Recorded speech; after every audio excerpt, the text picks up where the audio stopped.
And boom. Say it. It's funnier if I interrupt Angelus. If Angelus is like, hey, Tep, oh, hey, can't wait to, and I just be like, fuck you. That's funnier. You don't have to just do it randomly, okay? Oh, what's up, Tep? Fuck you. Waving. Say hi. Hey, what's up? Say hi, E-Tap. Wish you were here. Hey, Tep, I wish you were here. But no, you're a scrub back in Michigan. Come with me, and you'll be in a world of pure imagination. Take a look, and you'll see into your imagination. We'll begin with a spin, traveling in the world of our creation. What we see will defy explanation. If you wanna view paradise, simply look around and view it. Anything you want to do it. Wanna change the world? There's nothing to it.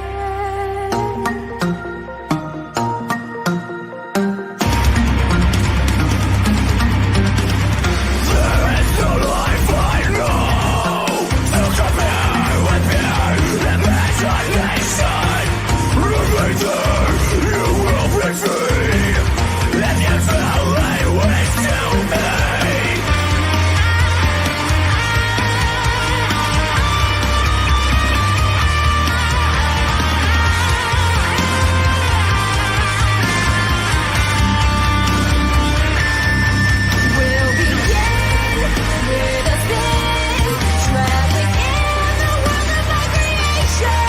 What we see will defy explanation. If you wanna view paradise, simply look around and view it. Anything you want to do it. Wanna change the world? The people's champion, E-Tep Wakuian. Watch out for the medallions. My diamonds are reckless. It feels like a midget is hanging from my necklace. We'll begin with a spin, traveling in the world of our creation. That's it, ladies and gentlemen. You know what time it is. It is I, it is he, it is me. P-double-D, E-Tep Wakuian in a place to be reviews right here with all of yous. Yes, the people's champion in the house. We got a great show for you tonight. This chat is already lit up, though. Let me see. Keely Chow. Hail, Keely Chow, the Phantom Menace Ultron. Wait for it. There are no strings on me. There you go. Orville Nation. Hail, PJ. Please tell me we're doing a stream tomorrow at 5:30 Eastern. I am so looking forward to it, man. It has been so long. Brutal Morningwood, one of the best names on, the best name on YouTube. Brutal Morningwood. What's up, my brother? Welcome, welcome. Hail. Listen to a super fan, Adam Strahan, who provided this beautiful piece of bling around my neck. And some great organic salsa, shall we say. I've never got stoned eating salsa before, but it was an experience, and it was delicious as well. So thank you. Clone Geek's in the house. He says, hail, what's up, Clone Geek? I'm looking forward to some 35-35 kendo stories so I can read those in the Doom Tep voice tonight. Nano Reaper's in the house. I'm here, just not sure how long. Nano Reaper, when he's not here, he's still here. What's up, my brother? Welcome. Welcome, Nano. Parrot Head, the purveyor of memes, Sarah Silverman wants to be oppressed. We're going to talk about Sarah Silverman in the Jew face. Trust me.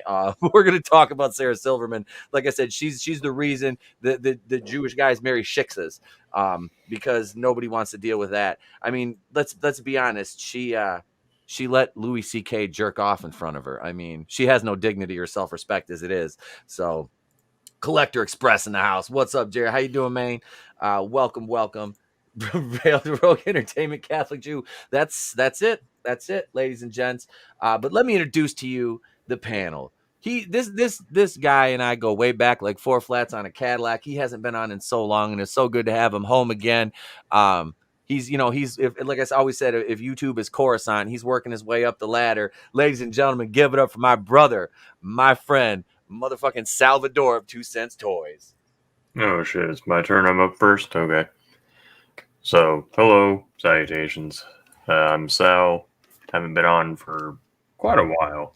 My work schedule doesn't really permit me to always, guest on people's channels as much as I would like. So I'm here. That's short and the long of it. I got nothing. Are you lost for words? I've never seen Sal Vador lost for words, but I'm glad to have you back, and it is good to have you on this evening, brother. I appreciate you coming on, man. Thank you. You're welcome. And last but certainly not least, ladies and gentlemen, keep your feet off the floor unless you want to lose some of those phalanges down there. Give it up for my man, Tommy, in the Guinea Pig Collective. Hey everybody, what's going on? And I see Sal's here and I know he's a big fan of this guy, so I brought him on just for a second so he could say a few words to Sal. Hey everybody, this is Stephen Walton, the lumber menace tree historian. Your tree historian, born in the national forest, fighting for your right to get wood without splinters. We shimmy, but we do not kneel. Unless there's a fallen tree involved, then you might find me looting around underneath it, or possibly outside of a Lowe's or a Home Depot. What's going on, everybody in the chat? Love you all. Keep it strong. I don't even know where to go from that. Hey, let me say hi. He's in the chats every day. Every day. Let me Running from the national forest, sir. Didn't know who anyone was. let me give a big Rogue shout out to Rogue Cotton, hashtag Rogue Cotton. What's up, Snow Dub? How you doing, bro? Well, Snow Dub and Jelly. I got to give a shout out to Jelly too over there. Yep. Hey, we got yeah, man. It's good. What's Brutal Morning with the Badasses? I don't know. I'm at the bar about to go get hot. My man, smoke them if you got them, man. I'm on. We're the orange edibles tonight. They're delicious. I don't really smoke anymore, so just the edibles now for me. But yeah, we got a great show this evening, ladies and gents. We're going to. I do have a quick hitter story I wanted to talk about though, and this is kind of off the beaten path of where we usually go, but we'll have a good time getting there anyway. Let me stupid pop-ups up. Screw you, movie. No, Etep, right Yes, before sir. you get into that, I have something to throw at you. Yeah. So you're talking about you don't really smoke anymore and you do edibles. Now, here's one of the things, because of the pain that I wind up going through all the time, my wife says that I should get one of those cards so I can go out there and get like the vapes, the THC vapes, and all that other type of stuff. These? That's the only thing I ever use anymore. Here's what she tells me I need to do. I need to go to my doctor and I need to get the green card. And I'm pretty sure I don't want to tell my doctor that I need a green card. No. Here's what yeah. No. Hail LDG. What's up, bro? Hail, Brightest Day. What's up, man? Zach, what's going on? No, man. Here's what you do. You call up. There's a doctor that approves all. It's just called Doc Green. I'll shoot you the number off air, and you just Google it. Just Google Doc Green, and yeah, they pretty much cover. I think most of the states that have legal medicinal, because that's what I did. I got my card, so I go right down the road to the dispensary. It's like 2 minutes from my house. I don't even have to show them my card. They know me. I walk in, get my shit, and go home. Yeah. So it's convenient, man. The edibles are better for the body anyway. You know what I mean? I like that. As long as you take them with food, they're more powerful too.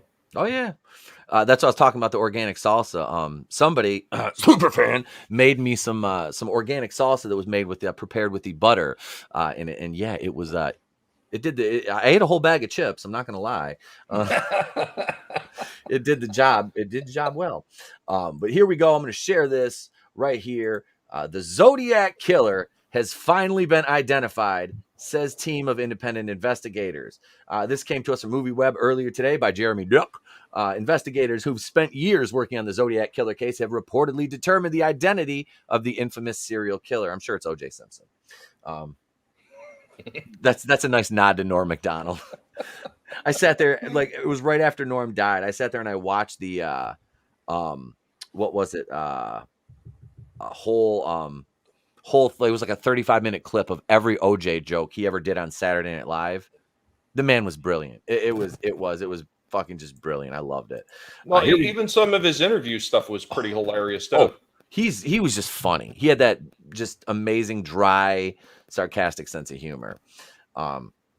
True crime fan alert. The Zodiac Killer has reportedly been identified. For several decades, the mysterious murderer has been considered one of the most fearsome serial killers in the United States, in part because he had never officially been identified. It had begun to look like we were never going to get any more answers concerning the unknown murderer's identity. But it's being reported that a dedicated team consisting of dozens of sleuths has finally cracked the case. In short, they named him to be Gary Francis Post. According to the group, Post not only evaded authorities in Northern California during his run as Zodiac Killer, but also got away with another alleged murder hundreds of miles away. The biggest problem is the revelation that Post died in 2018, so it's impossible to charge him with a crime or even question him about the accusation. And is it just me, or does anybody else find it odd that they obviously found a dead person to be the serial killer? That's awfully convenient. I was just gonna say it's a little convenient. I wouldn't break your fucking arm jerking yourself off and patting yourself on the back too soon there. Hail. Do you suppose that they'll do a series about this now? Oh, yeah, It'd be like the Bigfoot shows where, well, we can't confirm it, but we believe this is it. Netflix can neither confirm nor deny that he was actually the real killer. This is the hypothetical scenario we've set up for you today. Please enjoy. Fuck you, Netflix. You're lying to me again. To Hillam29, what's up? They worked out it was Biden. No, it was Clinton. It was Hillary Clinton all along. Well, if it was Hillary Clinton, then it wasn't Hillary because, I mean, like I said last night, look at Vince Foster. He shot himself in the back of the head 15 times to commit suicide, and the gun disappeared. That happens in every suicide with a gun, I think. The gun just gets up and walks away. Well, I tell you what, how hilarious would it be at some point they go up to Biden and they pull the mask off, and it's Hillary Clinton. It's like WandaVision. It was Hillary all along. No, we lost Sal. Sal's like I can't. I wondered why I came back in the first place. He just dipped. Thank you very much. Good night, everybody. Come back, Sal. We didn't mean it. I'll bring Walton back. Nano Reaper says, no, we all know it was Hunter Biden on crack with a laptop. Tell him, no, they worked out it was Hillary Clinton. Yep. Wait, there was another suspect who died before being charged with the Zodiac murders. Of course he did. Of course. Be like Thor.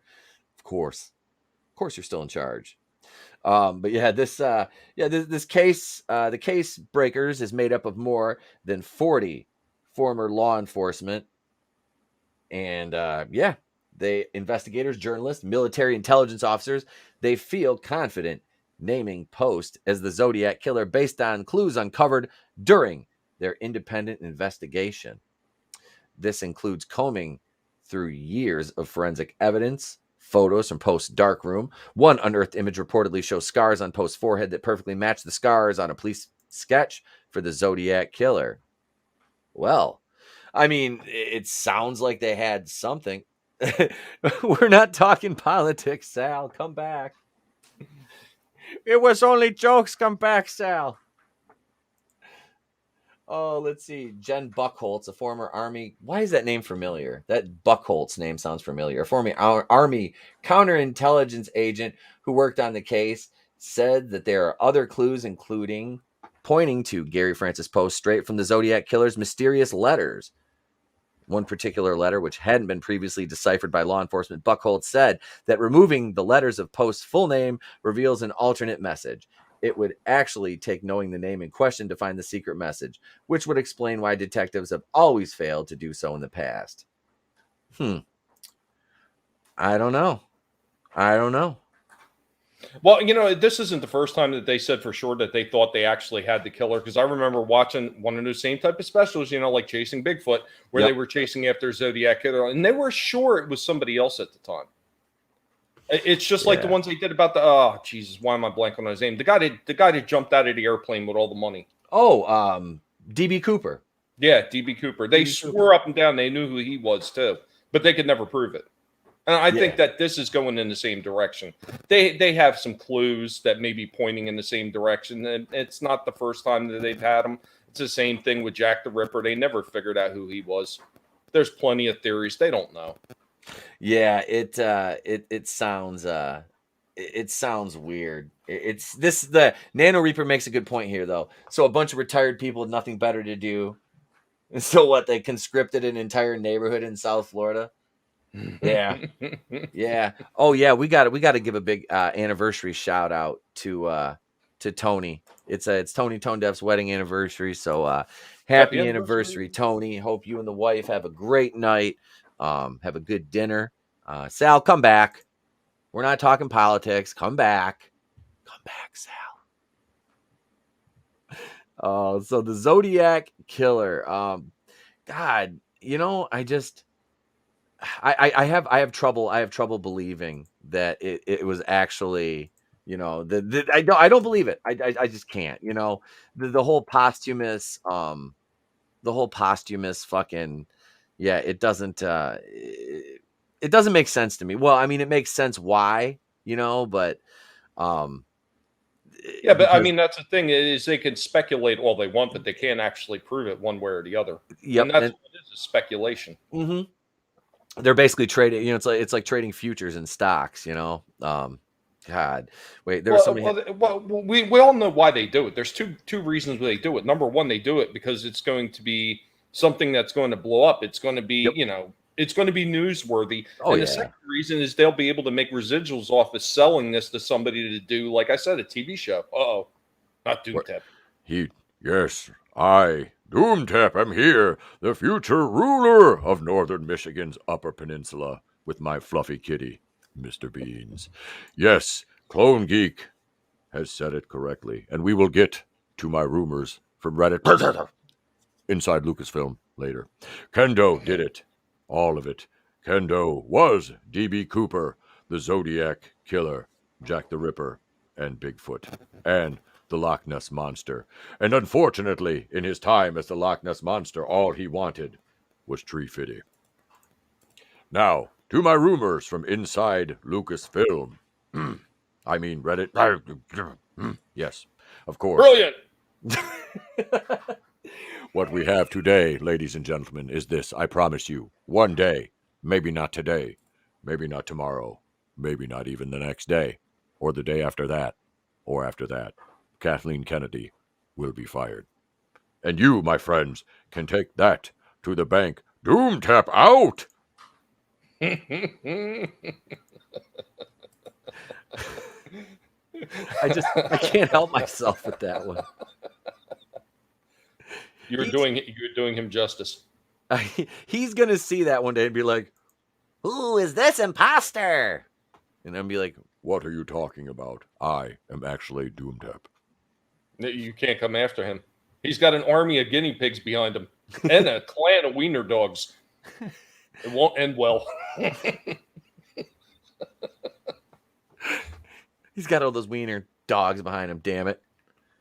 Oh, the Zodiac Killer is an inside job, says to Hillam 29. Oh God, it was Wilford Brimley and his diabetes, his parent head. If you have diabetes, go out and kill somebody every month. This will help cure your diabetes. If you kill 8 people, this will help your diabetes. I'm just kidding, Susan. It's a joke. We're hypothetically. Why do I have to even say that now? Sometimes my wife and I role play as Wilford Brimley and Estelle Getty. That's some kinky shit. He's like, hey, baby, give me the Quaker Oats. And she's like, well, she was in Stop or My Mom Will Shoot. So she's got the big gun. Giggity. Jesus Christmas. I don't know what's worse. I don't know what's worse. If the Zodiac Killer was, and then I don't know. I really, I mean, I would like to know who the Zodiac Killer is. I think that would be, I think that's one of the reasons why things like this always keep coming back up and why they're so entertaining, because everybody would love to have those answers. I mean, like I said, it's the same thing with Jack the Ripper and everything. Now, as far as Bigfoot, they've already discovered who Bigfoot is. It's Brie Larson.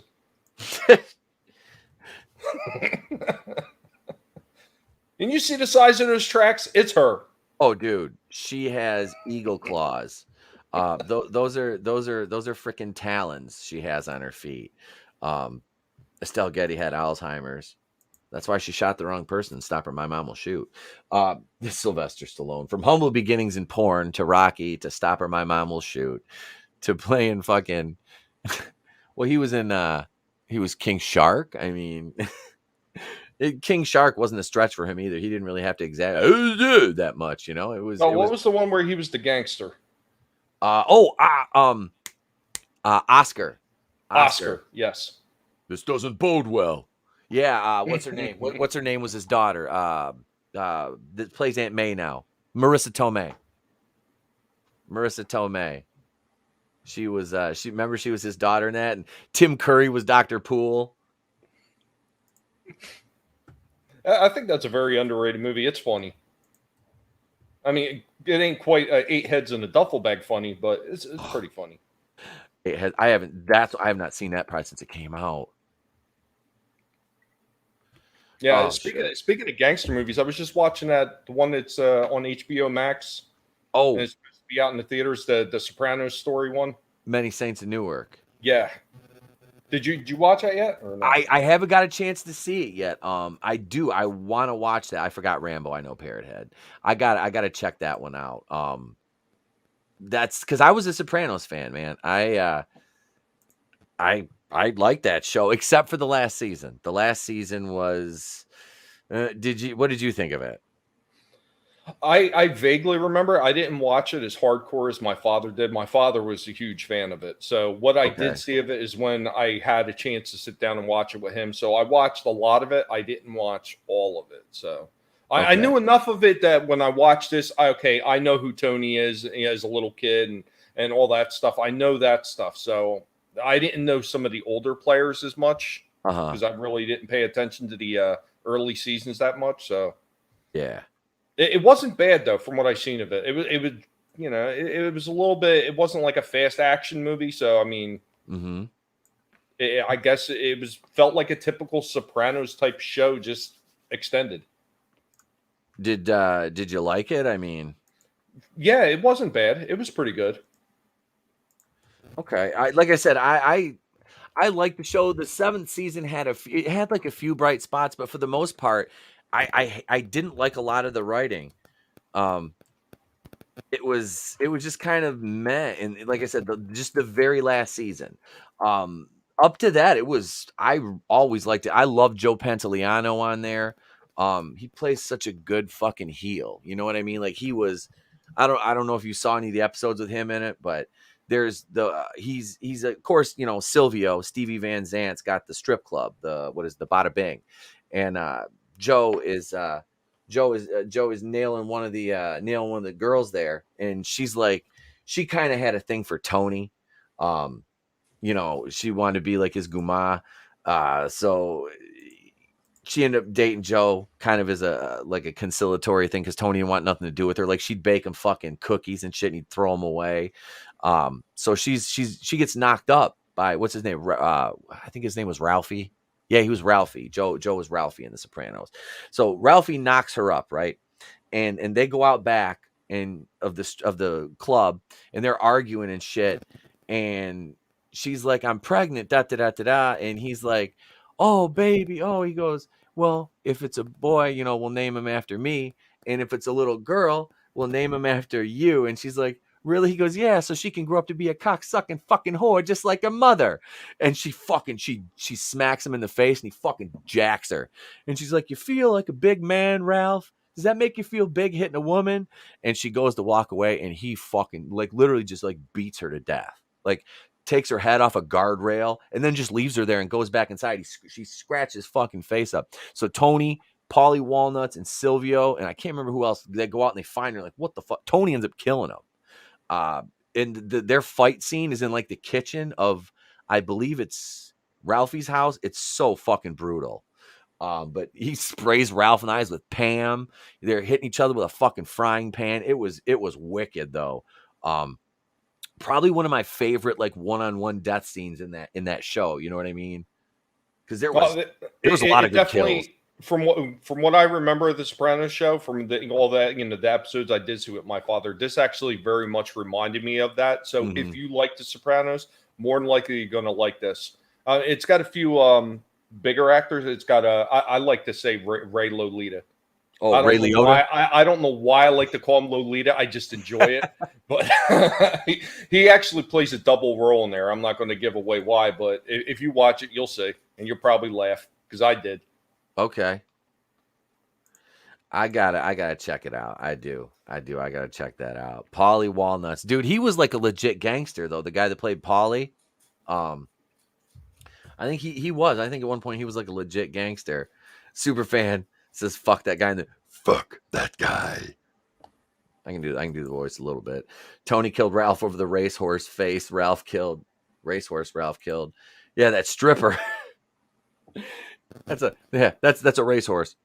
What's up, Daisy? Oh shit. All right, let's do some holy shit news here. Let me pull the clip up here. Yeah, I got some. Of course, it's holy shit news, so we got a Florida man story. There's always at least the one night shit. It's funny because we'll end up with sometimes there's like 3 fucking Florida man stories in one holy shit news segment. So tonight though, we'll see what we got. I know we got at least one, so this is the intro. Holy shit! Are you thinking what I'm thinking? I don't know. Were you thinking, holy shit, a swordfish almost went through my head? Holy shit! Holy shit! And all the assholes want us to shit all over everything. Holy shit!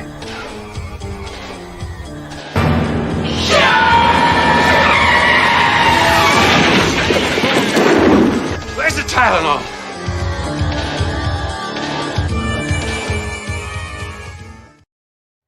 Here we are, thesmokinggun.com. Man busted for sign language death threat. Police say menacing message was sent in video text to woman. Yeah, that's a hell of a way to try to get your point across using sign language. It's kind of hilarious. I mean, I kind of get where they're going with there from what they said that he actually said in sign language, but still, I mean, I think people have just gotten too easily offended by everything at this point because you can't even joke about that kind of shit anymore without somebody trying to come down on you and say, no, you're trying to kill me. No, people have said I want to kill you doesn't necessarily mean I want to kill you. And somewhere along the line, we've lost that bit of text right there. I mean, there's a difference between somebody say, hey, I'm going to kill you. Yep. And somebody just say, I want to kill you. Yes. There's like no gray area. There's no nuance, no subtlety, it's you can't, I don't know, man. People, we're going to talk about people taking things too seriously and shit. It's fucking, dude, this whole generation, is just, I mean, look at the movies we grew up with, Tommy. We're about the same age. Look at the movies we grew up with. I mean, look at, and now look at most of it's just shit now. It is, and I don't want to sound cynical, but most of this it's just shit. Well, most of it, they have to kind of cater to people so nobody gets upset. And that's where we've gotten to. Mm-hmm. And that's the problem. That's the problem is you fucking can't. Well, we'll get into that because we got the Dave Chappelle article too, about his stand-up special because he's getting a lot of hate for that. But let's take a look here. Man busted for sign language death threat. Police say menacing message was sent video text to woman October 6th. Oh yeah, this guy looks like the kind of person who would do something. He needs to trim his fingernails too. A man jailed for allegedly threatening the life of a woman transmitted the menacing message in sign language via a video text. Florida police say, start out with a Florida story. Robert Soul, 35. He does not look 35. Was arrested Monday evening on a felony charge and booked in Pinellas County, of course. Pinellas County, yeah. Of course. This is like the home of this is like the epicenter of crime in Florida. I swear to God. Locked up on $10,000 bond. He is scheduled for a court appearance this afternoon. According to a criminal complaint, Soul sent the victim a video text on September 28th describing in sign language, "I'll kill you." Okay? I'll kill you. The woman told police that Soul, who is deaf, was upset because he believed she took his mail. Soul lives at the Silver Lake Mobile Home Park in St. Petersburg, though the landlord this month filed an eviction lawsuit against him and his ex-girlfriend for non-payment of several months of their $1,340 rent. Soul's relationship to the target of the alleged threat is unclear, since the complaint contains redactions made by law enforcement officials due to confidential victim information contained in the document. The victim, cops say, was in fear the defendant would cause harm to her. Oh, great. He moved to Michigan. Pictured in a photo recently posted to Facebook, Soul relocated to Florida from Michigan, where his rap sheet included multiple convictions for domestic violence, as well as convictions for assault and resisting police. No, well, this guy's he's got a long career of it now. Well, kids, this is what meth will do to you. Just remember that. That's messed up. That's messed up.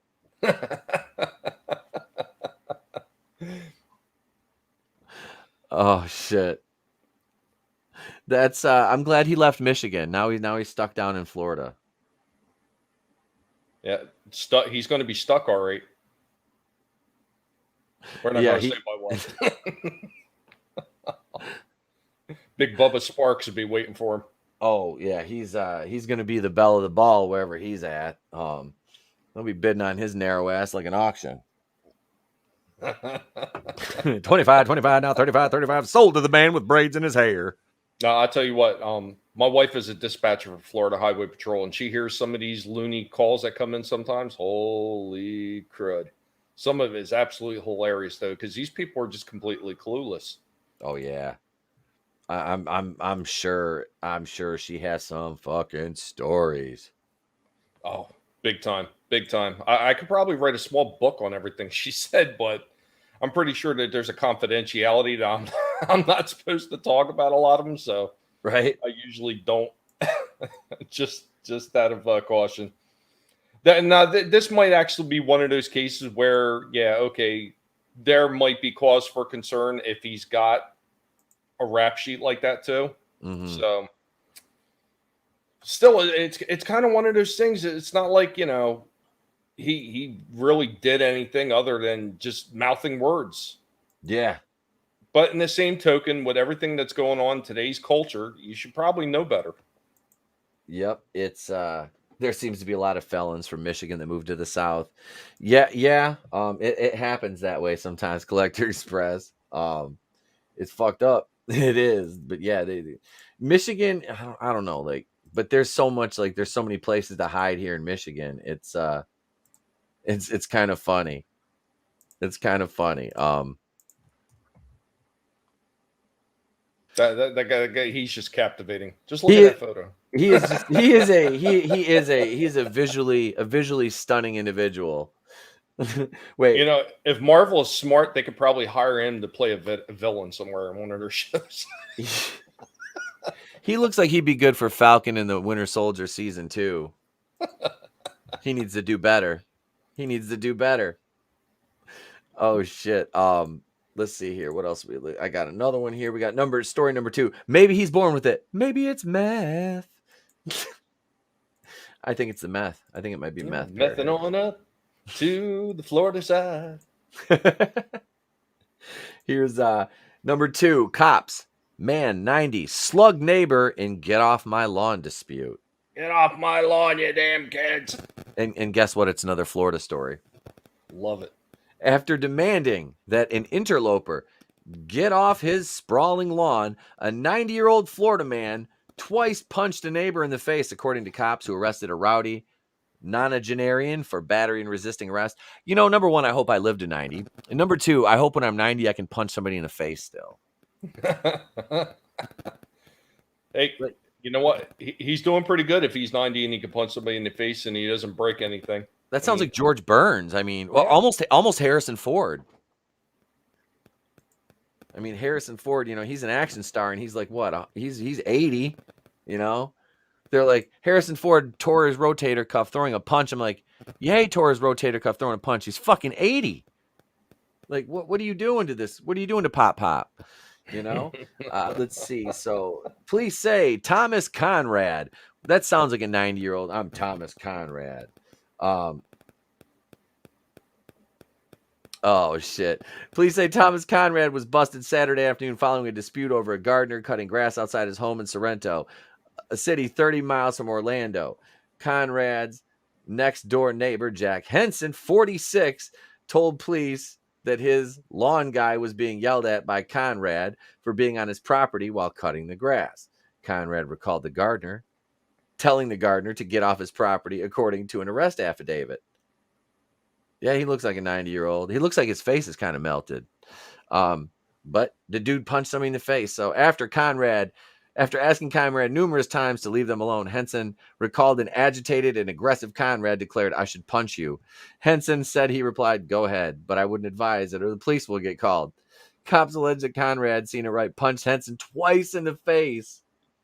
Police later arrived at Conrad's residence, a 770,000 3,288 square foot home in the gated Red Tail Country Club community. He was resting and did not want to be disturbed, his 89-year-old wife told deputies. After his spouse convinced him to speak with the cops, Conrad recalled telling the gardener to get off his lawn. He claimed that Henson told him to punch him in the face, and that time he punched him twice on the left side of his face. How, okay, so I can just imagine that this punch came about as quick as the steamroller in Austin Powers. like how could he not not dip out on this? You know what I mean? Here's my biggest problem with this. This old guy was given permission, so he didn't have to ask for permission. He was given permission to do it. I don't see what the problem is. Right? Like the guy told him to punch him in the face. It's so funny that just like I said, dude, this guy probably had time to go into his house, get a glass of tea, come back out, and then the punch wasn't even anywhere near the side of his face yet. Can you imagine the other neighbors? The other neighbors are probably like, "Wait, that old guy punched you in the face, and you called the cops?" Snickering, laughing, walking away. Seriously, I mean, how do you live that down? I don't know. I don't know if you can. What's up, rookie? What's up, rookie critic? Hey, bro, I'm gonna toss you a link if you're available, man. Here we go. I'll just toss it in the Fandom Collective chat, and if you want to jump on, Rook, you're more than welcome, brother. Collective team, here it is, right here. There you go, man. There's a link in there. Anybody on the collective team can jump in if they want to, too. Yeah. I'm just saying that whole article, it just smells of consent, and I don't understand what the problem is. Right? It's like the dude was 90. The guy's 46. He's like, "Hey, punch me in the okay, punch me in the face. Here you go, man. Go ahead. Just hit me right there. Go right ahead." And is this in slow motion? No, this is how fast it was going. And he couldn't move out of the way of this. It's just it's fun. It's fucking funny. Not only the time it took him to process the request. He's old. He had to think about that request for a few minutes. He's sitting there calculating it in his head and shit. The angle times mass. Okay, I can do this. Hang on. Give me about 10 minutes. What's up, rookie critic? How you doing, bro? What's up, sexy bitches? You are up, sir. Welcome. It's been a minute, so I figured why not toss Rook a link? Hell yeah, happy to join. What's going on today? Oh, we're talking about a 90-year-old man punching his 46-year-old neighbor in the face down in Florida. Yeah, as one does. That makes sense to me. Consent was given. He was. He gave. He told him. He says, "Hey, punch me in the face." And the guy was like, "All right, bet. I'm gonna punch you in the fucking face." And he did twice. And the guy was like, "I can't believe you punched me in the face." If Rookie asked me to come and kick him in his tomatoes, I would oblige. Right? Yeah, of course. Quick, well, that's what friends would do if they were asked. Kick me in the tomatoes. So how are the tomatoes going, Rook? They are the plants that they originate from are collapsing entirely. Finally, huh? Yep, but that's all right. I filmed a few things with them before their demise, so in the future, if I end up continuing tomato stuff, I got some base footage. So you've got a good yield from those tomatoes. It produced like 3 dozen tomatoes. See, insane. Well, here's our third story, and ladies and gentlemen, this is not from Florida. We had 2 out of 3 from Florida tonight. Man, cops plea in dipping sauce rage case. Iowan threatened to blow up a McDonald's. October 1st, the McDonald's customer who called in a bomb threat to an Iowa restaurant because he did not receive dipping sauces for his 30-piece chicken McNugget order has pled guilty to a harassment charge, according to court records. Why didn't he just go back to the restaurant and get some dipping sauce? Like, I mean, it's basically a crime if you don't get them the first time. If you have to ask Right. for them, right? I mean, Like, you could have just fucking went back and been like, "Hey, I need some fucking dipping sauce," and they're like, "All right, bet." And nope, nobody did. You know, Well, nobody. it's almost as good as, do you remember the one? It's always McDonald's too. Yep. There was the lady, like this was almost, I want to say a year and a half, maybe 2 years ago, where she went through the drive-through and they didn't have, I think it was chicken nuggets too. They didn't have chicken nuggets, and she went completely like rage crazy, and she said she was going to go Super Saiyan, and she started bashing on the service window. Do you remember seeing that one? I don't. Yeah, I think so. Yeah, I don't. Yeah, she's waiting in line in the drive-thru or something. Yeah. Yeah, she was like, "I'll fucking kill all of you. I want my food. I'm hungry," or something. She's fat. It's like, you've angered one of the heifers. the lead heifer. The lead heifer. So meet Bob Goldwitzer, 42. Last week, copped to a misdemeanor count in connection with a bizarre incident in late June involving a McDonald's near his home in Ankeny, a Des Moines suburb. Goldwitzer, seen it right, was sentenced to 12 months probation, fined $430 during a September 23rd court hearing. According to Ankeny Police Department report, a McDonald's assistant manager told cops that a man who called the restaurant was irate due to the fact that he requested 30 chicken nuggets and received no dipping sauces for them. When the worker replied that the patron could return to the restaurant to retrieve the sauces, the man said, "No, I'm going to blow up the store and punch you in the face." Shouldn't he punch her in the face first and then blow up the store? Because maybe he wants to hit a dead body. Right? I mean, yeah, this Bob Goldwitzer. I mean, this guy looks like the kind of guy who'd blow something up and then try to punch it. I'm just makes saying. sense. It makes the pieces of the puzzle fall in place, right? It's what you do. Yeah, you got to do it. Goldwitzer, who lives about 5 miles from the eatery, was quickly identified as the suspect since the threatening call was placed from a phone number associated with Goldwitzer, according to a criminal complaint. Oh, he was smart. The number was captured on the restaurant's caller ID. During police questioning, Goldwitzer told cops he had gone to McDonald's and the staff had gotten his order wrong. Robert stated he was very upset and called into the McDonald's, investigators noted.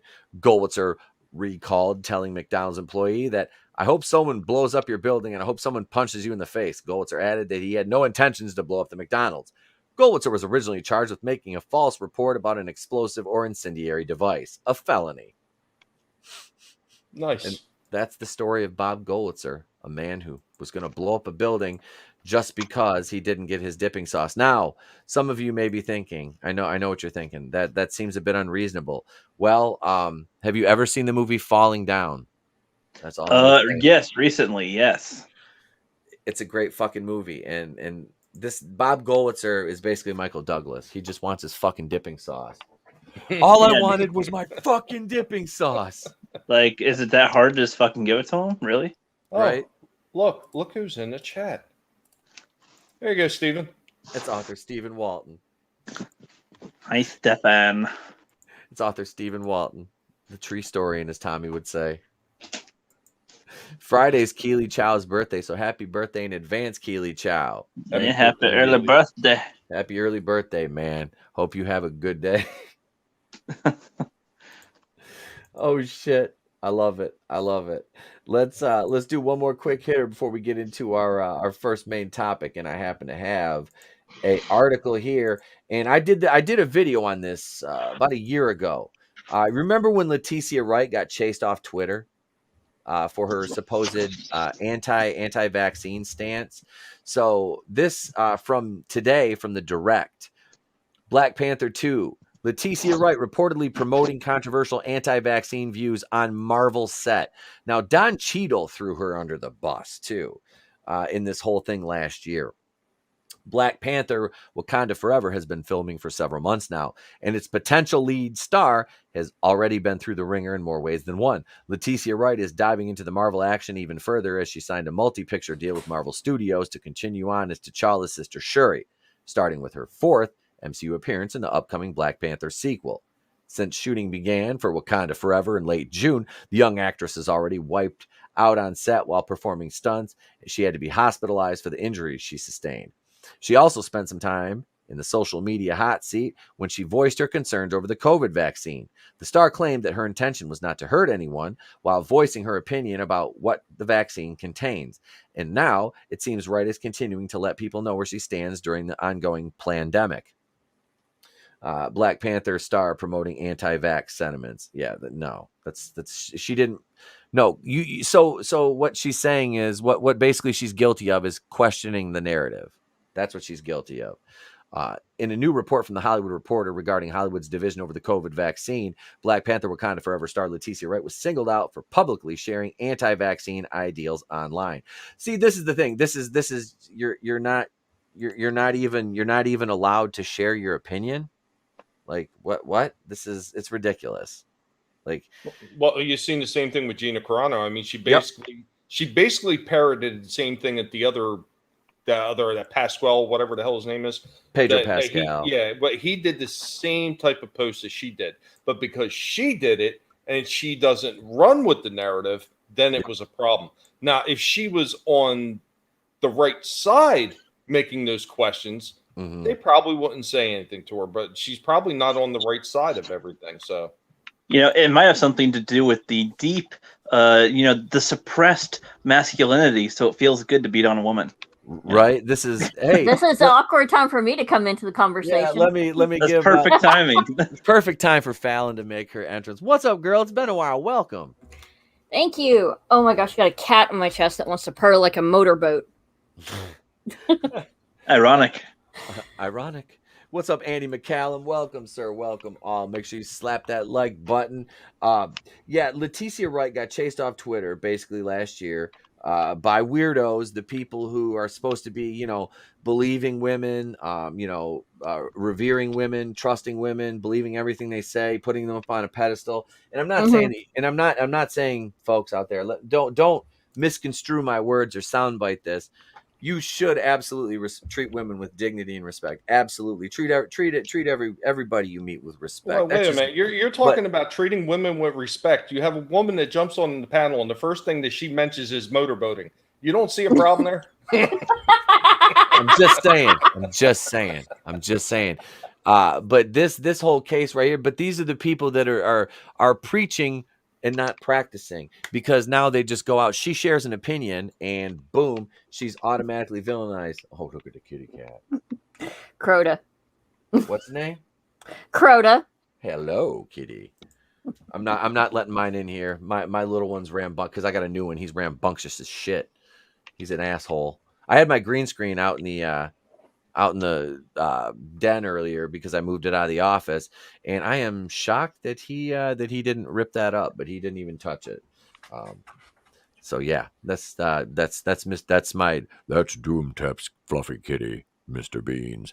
And I weighed the fat one the other day, and Big Meech is literally like 22 pounds now.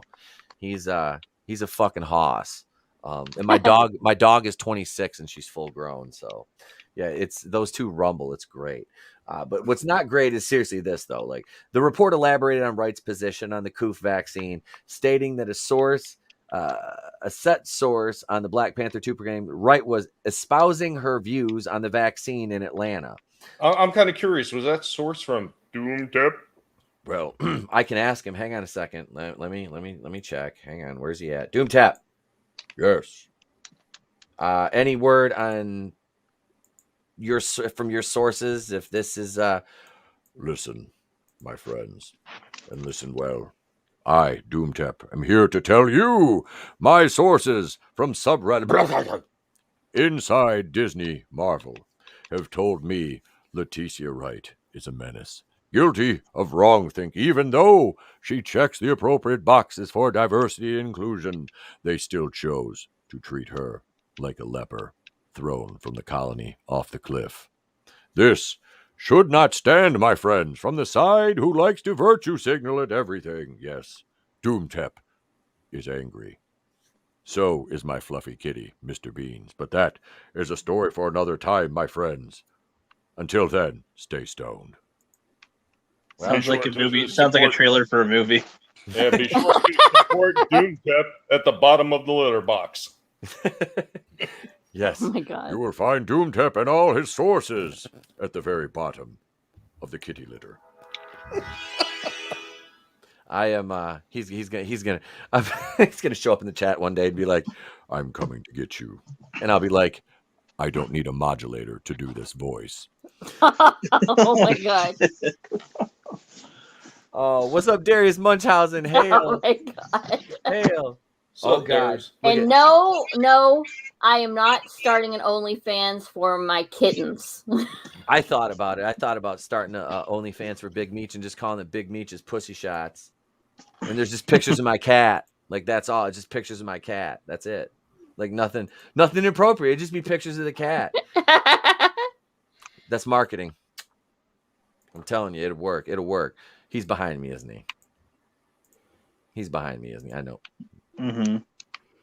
Yes, he is. Don't do that in my ear, you son of a bitch. That's creepy, especially with that goddamn mask on. I told you about that shit. I told you about that. Here, this will be less frightening there. We'll put Fred Durst up there. Yeah! Wait, what the fuck? See, I got... Fred's watching. The eye of Fred is watching. You be loving this shit right here. L-I-M-P biscuit. I'm done. I won't do it again. I promise, folks. I promise. The Hollywood Reporter explained that it is likely in response to Disney's new company-wide sticker system that requires proof of an individual's COOF vaccination. Oh, so show me your papers. You know, a year ago when I said it's going to get to this, people were like, it'll never get to this. You're crazy. And here we are. Show me your papers. The stipulation was part of an agreement between the Alliance of Motion Picture and Television Producers and Hollywood unions that allowed the industry to keep running amidst the ongoing pandemic. The new guidelines state that Disney will require a wristband. Oh, so you have to wear pieces of flair now. Woo! To identify a fully vaccinated individual. Those who are not fully vaccinated against COVID will not wear a wristband. This is kind of like the Dr. Seuss story, The Sneetches on the Beaches. Yes. The Sneetch on the beach with stars upon ours. That wristband is the mark of the Disney beast. I'm fucking telling you, dude. This is ridiculous. I'm having flashbacks to pre-World War II. Yeah. Oh, no. Yeah, hi. Yeah. Definitely. Well, instead of checkpoints, they were talking about they want to do that thing where they want to tax people by their gas mileage too. Yep. So if you're unvaccinated. Oh, look, we received one of probably 4 thumbs down. We'll get on the stream tonight. Awesome. Yeah. Thank you, Karen. Thanks, Karen. Tip of the cap to you. We know you're there.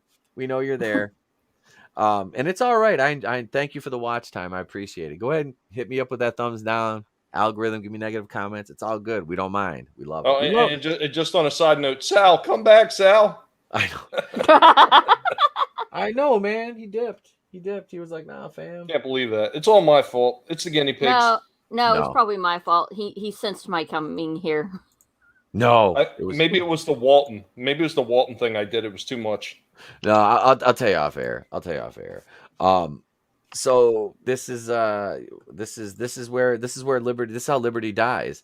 Leticia Wright made her opinion known regarding the COOF vaccine some time ago, clarifying she was mostly concerned about learning what components make up the vaccine before putting it in our bodies.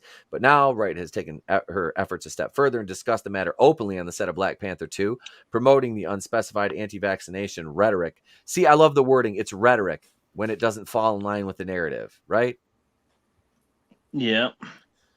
With her new Marvel contract in mind, Wright is putting a lot on the line as she openly disagrees with the Disney COOF vaccine policy, although the House of Mouse stayed on the sideline when Wakanda Forever star took to Twitter to express her concerns. And that's why she quit Twitter, was because of this whole thing going on. It was messed up. Those aren't dogs, Nano Reaper. Those are small fucking horses. If they weigh 210, I'm 230 pounds, man. Your dog is 210. That's terrifying. That's fucking terrifying, bro. Damn. Wait, can you stop rolling the clock back to 1939 Germany? Please, yeah, please. Every fiber of my being is going. Please don't do that. Let's not do that, please. But no, this is ridiculous, man. They really, and I don't like Shuri's character. Like I find her actually quite abrasive and annoying. But Leticia Wright seems like a sweetheart. You know what I mean? And she really caught a shitty break with this whole thing. Like I said, it's she literally is the kind of person they're supposed to be promoting, and here they are kind of throwing her under the bus. You know what I mean? Mm-hmm. And just throwing her to the social media wolves, as it were. Well, that's the thing. I mean, if somebody has a bad opinion, whether it's a bad opinion or not, they should still have the right to express it, because nobody Absolutely. came down on Passwell for his bad opinion on events. But like I say, the minute Gina did hers, they had a problem with that. The minute she did hers, they have a problem with her doing it. And there's countless other people that they've gone out of just because it didn't fit with the narrative, regardless of how bad the opinion was. That's the beauty of free speech. You're supposed to be able to say whatever you want, regardless. And it's just like YouTube, Facebook, and some of the other places that want to censor people that are flat earthers. Yeah. But you know what? If you want to believe the earth is flat and that one day you might walk off the edge, you know what? Let those people believe that. Is it really hurting anybody? It's an interesting, little sector, that's for sure. An interesting species, the flat earthers. Yes. No, it's it's bad because Hail Machini, how you doing, bro? You got the, like I said, we're talking about Leticia Wright being on the set of Black Panther and simply bringing up the fact that she questioned what was in the COOF vaccine with her co-stars, and it caused her to get attacked on Twitter. And then, the people that usually would defend her don't defend her. They're the ones attacking her. So like I said, when Black Panther 2 comes out, and the narrative says that we were the ones, hail Darius Munchausen, if I didn't say it earlier, brother, sorry, fellow Michigan man, when it comes out that, she got attacked and ran off Twitter, and they try to blame us for it, because that's who the blame inevitably falls on, is people like us. They say, oh, well, you're the ones that did it. You're the evil people on you. It's like, no. Like, I covered the article, originally that said, hey, she got chased off Twitter and this was why. But why am I going to attack her on Twitter? Like, what that doesn't make any sense. It's like, no, the people that should be are supposedly, always in her corner are the ones that chased her off. And that's contextually speaking what we were talking about. Yeah. And it's just, it's sad too, because it's like, hail Rugo, what's up? So you can't even, like I said, it's, she should be, happy. She just signed a big contract with Marvel, multi-picture, multi-year deal, to kind of carry the franchise, so to speak, right, of Black Panther. And, here she's getting, verbally abused on Twitter for, just not lockstepping. And the sad thing is the duplicity of the people that she works with, because they're supposed to work like a family, and that they're the ones that leak this stuff. Mm-hmm. Absolutely. They're supposed to be her friends, and it's just, I don't know. It's hail Angelus Draven. What's going on, sir? Welcome. What's up, Vamp? Yeah, God, it's just it's freaking sad that you can't even you can't, like I said, man, I feel bad for her. I do. I feel bad because I feel like they're going to try to turn this into another Rose Tico situation. Kelly Marie Tran, Daisy Ridley, you know what I'm saying? And that's why I wanted to, like, when the article dropped, like, I wanted to do a video on it, because it's like, I want to basically like jump out in front of this thing for, self-preservation later on down the line, because inevitably we're going to get blamed for it. That's our side of the fandom always gets blamed for this shit. And it's like, did you even look at the situation of what happened? And it's pathetic. It really is, man. It's a disservice. And like I said, it ruins the Black Panther. We know that the movie was overhyped. And like I said, it's one of my favorite MCU movies, just because basically Chadwick Boseman did all the heavy lifting. Him and, the guy that played M'Baku, Winston Duke, in Forrest Whitaker's eye. So Forrest Whitaker's eye deserved an Oscar for that role. Leave the dream. Oh shit! But no, that's it. No, that you're right, Draven. You're right.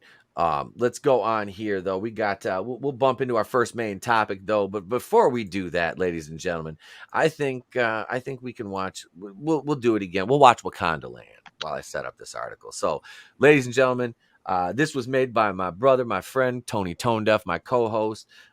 This is his video, Wakanda Land. Enjoy.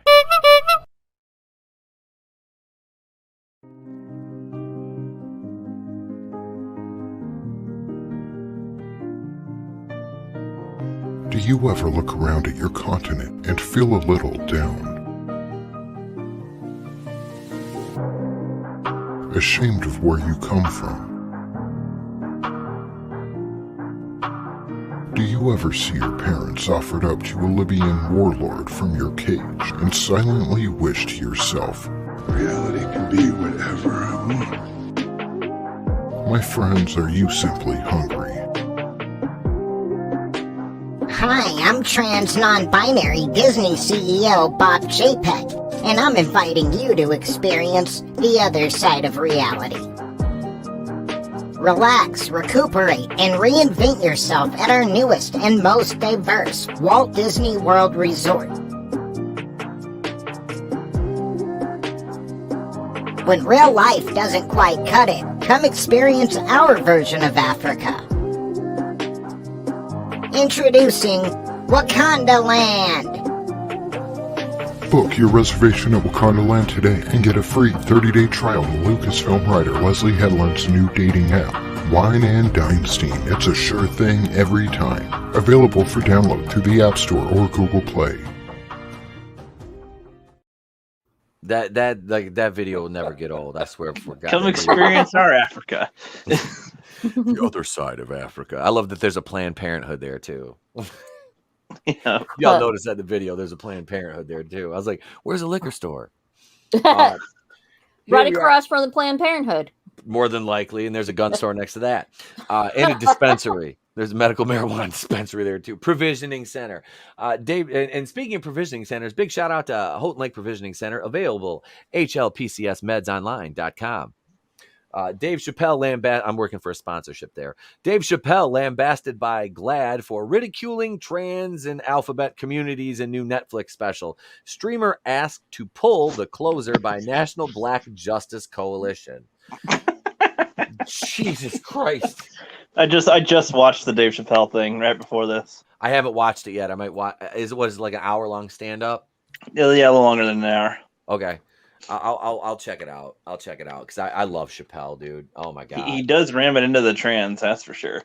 Well, you know what? They're the loudest. They bark the loudest and spew the most nonsense. And I say that as I have a cousin, and I was telling Tommy this off air. I have a cousin who's a transformer, and she because she is still a woman. The chromosome says that, and that's not my opinion, ladies and gentlemen. That's fucking science. All the science. Yeah, she's now follow the science. Yeah. Oh God, where's Vinny? The fucking she's got facial hair now because she took hormones and shit, and it's just like okay. And she's like, her mom was like, my name's her. You have to call her Nathan now. And I looked at her, I'm like, no, I don't. No. And then her and the girl she's dating, and yes, she's a girl too who pretends to be a guy.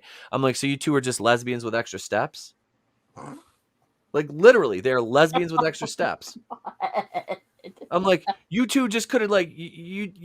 Why can't you just be normal lesbians, like Batwoman? Like what the hell? Why don't you call her Nathan's famous vegan hot dogs? Why couldn't you just do this? Scissor me timber. You know. But instead, you've got to dress up and take hormones, and it's like, what are you doing? You know, okay, you know, if let me say this: if that's who you are, that's who you are. But if you're one of those ones out there screaming from the rooftops, telling me that I don't have to accept anything, I'll leave you the fuck alone. But don't come to me and be like, you have to accept me, bigot. And I'm like, hold it right there, ma'am. You know, No, this is just, and these people that are going after Dave Chappelle are the reason that stand-up comedy's outside of him and Bill Burr, stand-up comedy is basically fucking dead. It is. It's dead. I mean, you can't tell jokes anymore. You can't, it's, oh my God. Like, I think the last time I did stand-up was probably 2015, 2016 when I was still wrestling.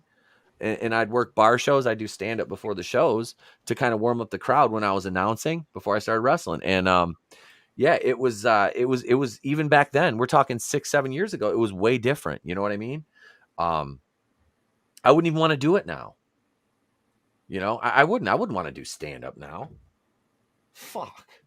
You get canceled for fucking telling a story that 5-10 years ago would have made the crowd fucking laugh, and now it's like, oh my God, that's so problematic. That's a marginalized group you're talking about. Like, do you realize how oppressive and offensive that is? How dare you? Yeah, I was going to say, look what Ricky Gervais did. Oh, fuck. I love that's another one, dude. That man. And things like they're like conservatives think it's like, no, dude, I'm not. It's not even about politics. It's just about common sense. Mm-hmm. It's just about common fucking sense, and just you can tell jokes and not like it's not going to end your world. Like words are. It's like that South Park episode. Words are like bullets. If you let them pass right through you, don't get any power. They pass right through you. No, this is words are words, and words only have the power that you give them. That's the caveat to the whole situation. Let's take a look here, though. A day before Dave Chappelle's untitled documentary is set to screen at the Hollywood Bowl, and the comedian is expected on stage. His new Netflix special, The Closer, is generating a growing backlash over remarks about the Transformers and the alphabet community. Gender is a fact, Chappelle declares. And I love how they say Chappelle declares like it's not a fact. Like That's just his opinion, Etep. Yeah. I'm sorry. I'm sorry. Science doesn't care about feelings, but Well, what's funny is that one of his bits in the thing was about how most people that have problems with him read articles like that, and that's where they form their opinion of him. Yeah, they don't watch his stand-up. Yeah. Yep. Well, that's like the people they get outraged about everything on Twitter. They don't actually experience it. They experience second and third hand accounts and retweets, and then that formulates their opinion, Right. So they'll go read a hit piece that some asshat wrote that gets paid by the fucking character. And, it's basically a word salad like that rewriting Ripley shit. Y'all remember that? Remember how quickly that faded away? Because we stopped paying attention to them, and they're nothing. Mm-hmm. Yeah. So this whole you can't say that. No, you can say whatever the hell you want. People can choose whether or not to be offended by it. Well, and what's funny too in the special is that he does make fun of them a lot, but he also in a way bolsters some of them. But he's like, the old ones, it actually they'd actually deal with shit. They weren't too brittle about it. Yep. He's like back in the day they'd be hardcore.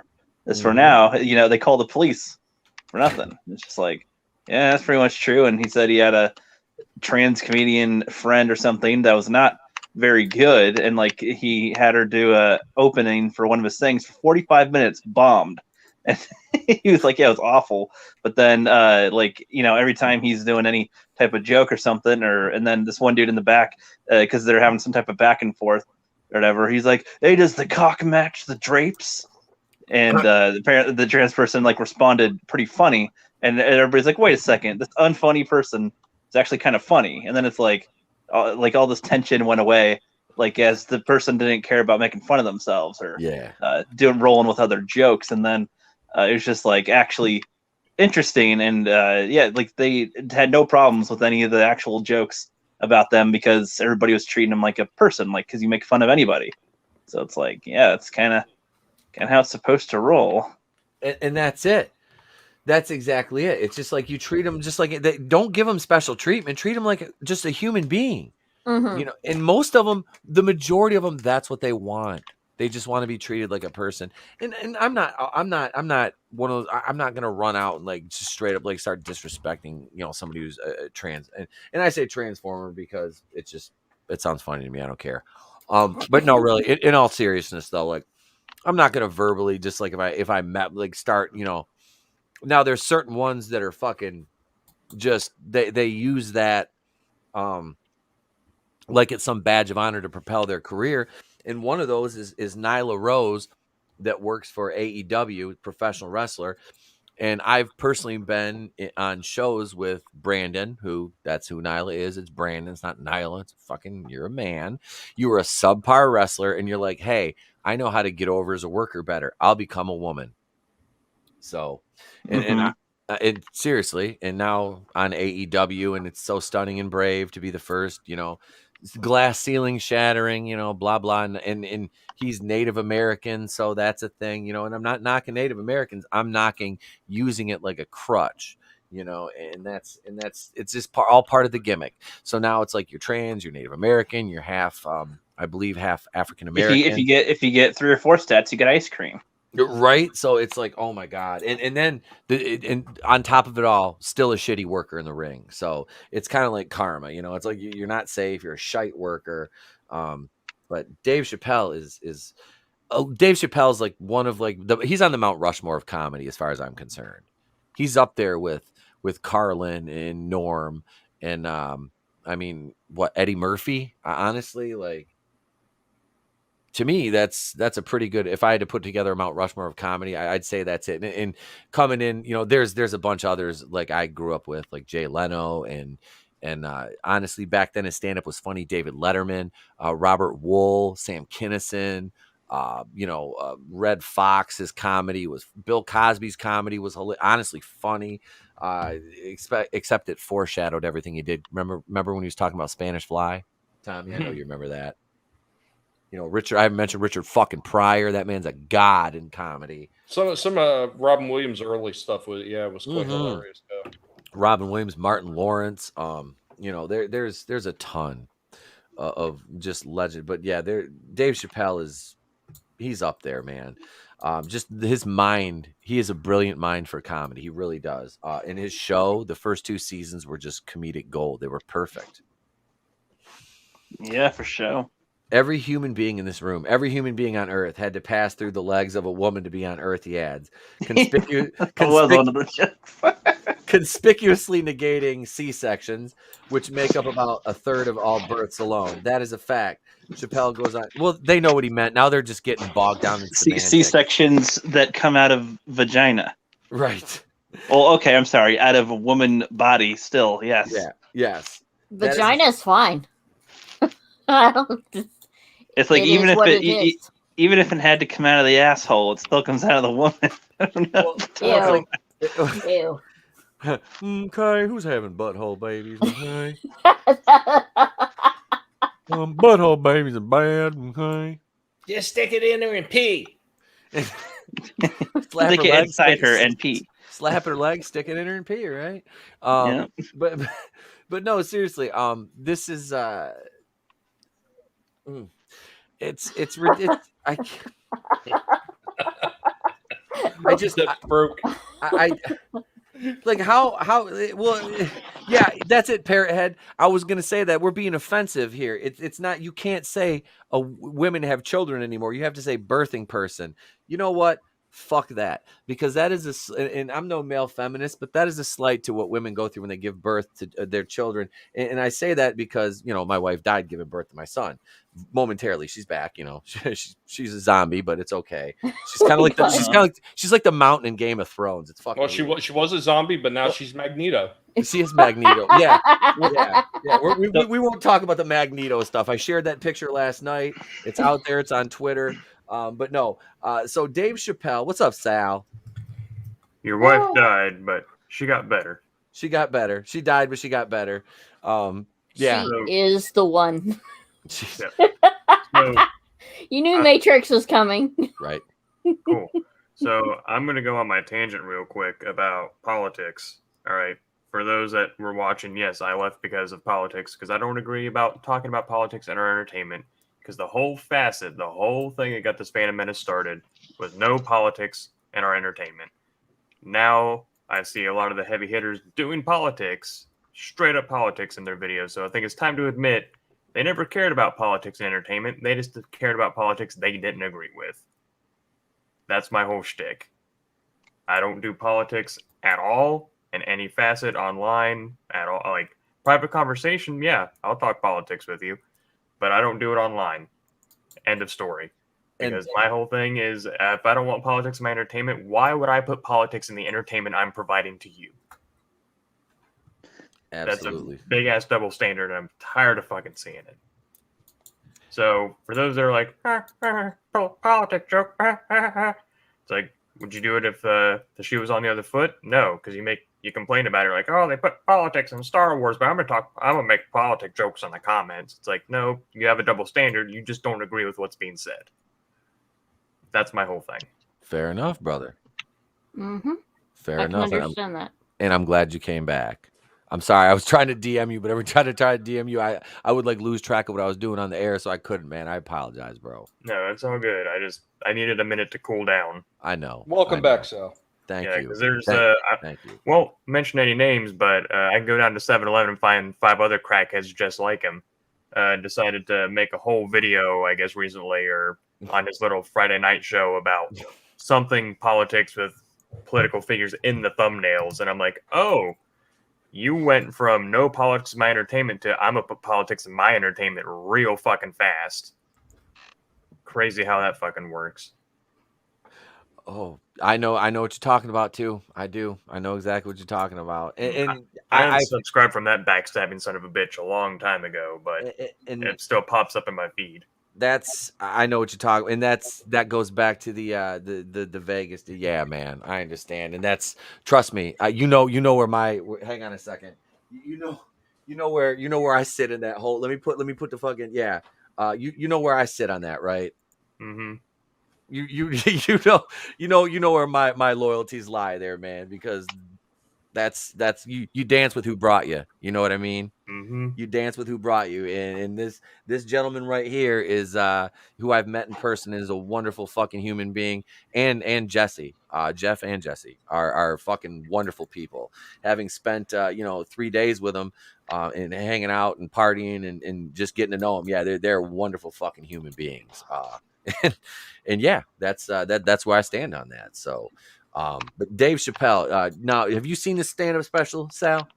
I was aware. I didn't know. So no bullshit. I was not aware that there was a new special until I read the outline, and then I pretty much only watch YouTube. I don't really watch anything else. Right. Like I read the outline, and then there's like I have it on autoplay. The next ad that popped up was an ad for this, and I was like, oh shit! But it was like 10 minutes before this was about to start, so I was like, well, I guess I'm not watching that till after this. The film just dropped today, or the special. Gotcha. Just dropped today. Well, I've been a fan. I can't say I've been a lifelong fan of Dave Chappelle. Like I didn't know about him till the Chappelle Show, but I've been a fan since the Chappelle Show. So he's always funny. Like sometimes he says shit I don't agree with. That's just the way that it goes. Yep. But it's still fucking funny. See, and that's the beauty of Dave is Dave makes fun. He's a comedian. He makes fun of everybody.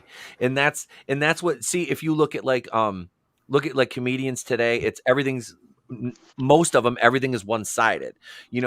Satire is a lost art. Saturday Night Live used to do wonderful satire. Weekend Update. We were talking about Norm Macdonald.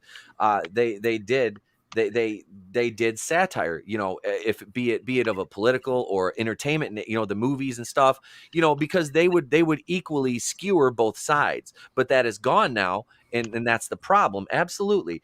Dave is funny though. Dave is funny. He is a funny man. Like I said earlier, he has a brilliant mind for comedy. Hale, what about's in the chat? What's going on, brother? Welcome. They don't like it because it's facts. Absolutely.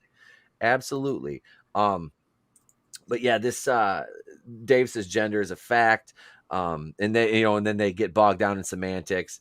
Chappelle goes on to say before launching into an anatomy line that trans women genitalia are not quite what it is, blah blah blah. Standing up for Harry Potter author J.K. Rowling's 2020 criticized tweets. Transgender, his team TERF, which I had no idea what that was.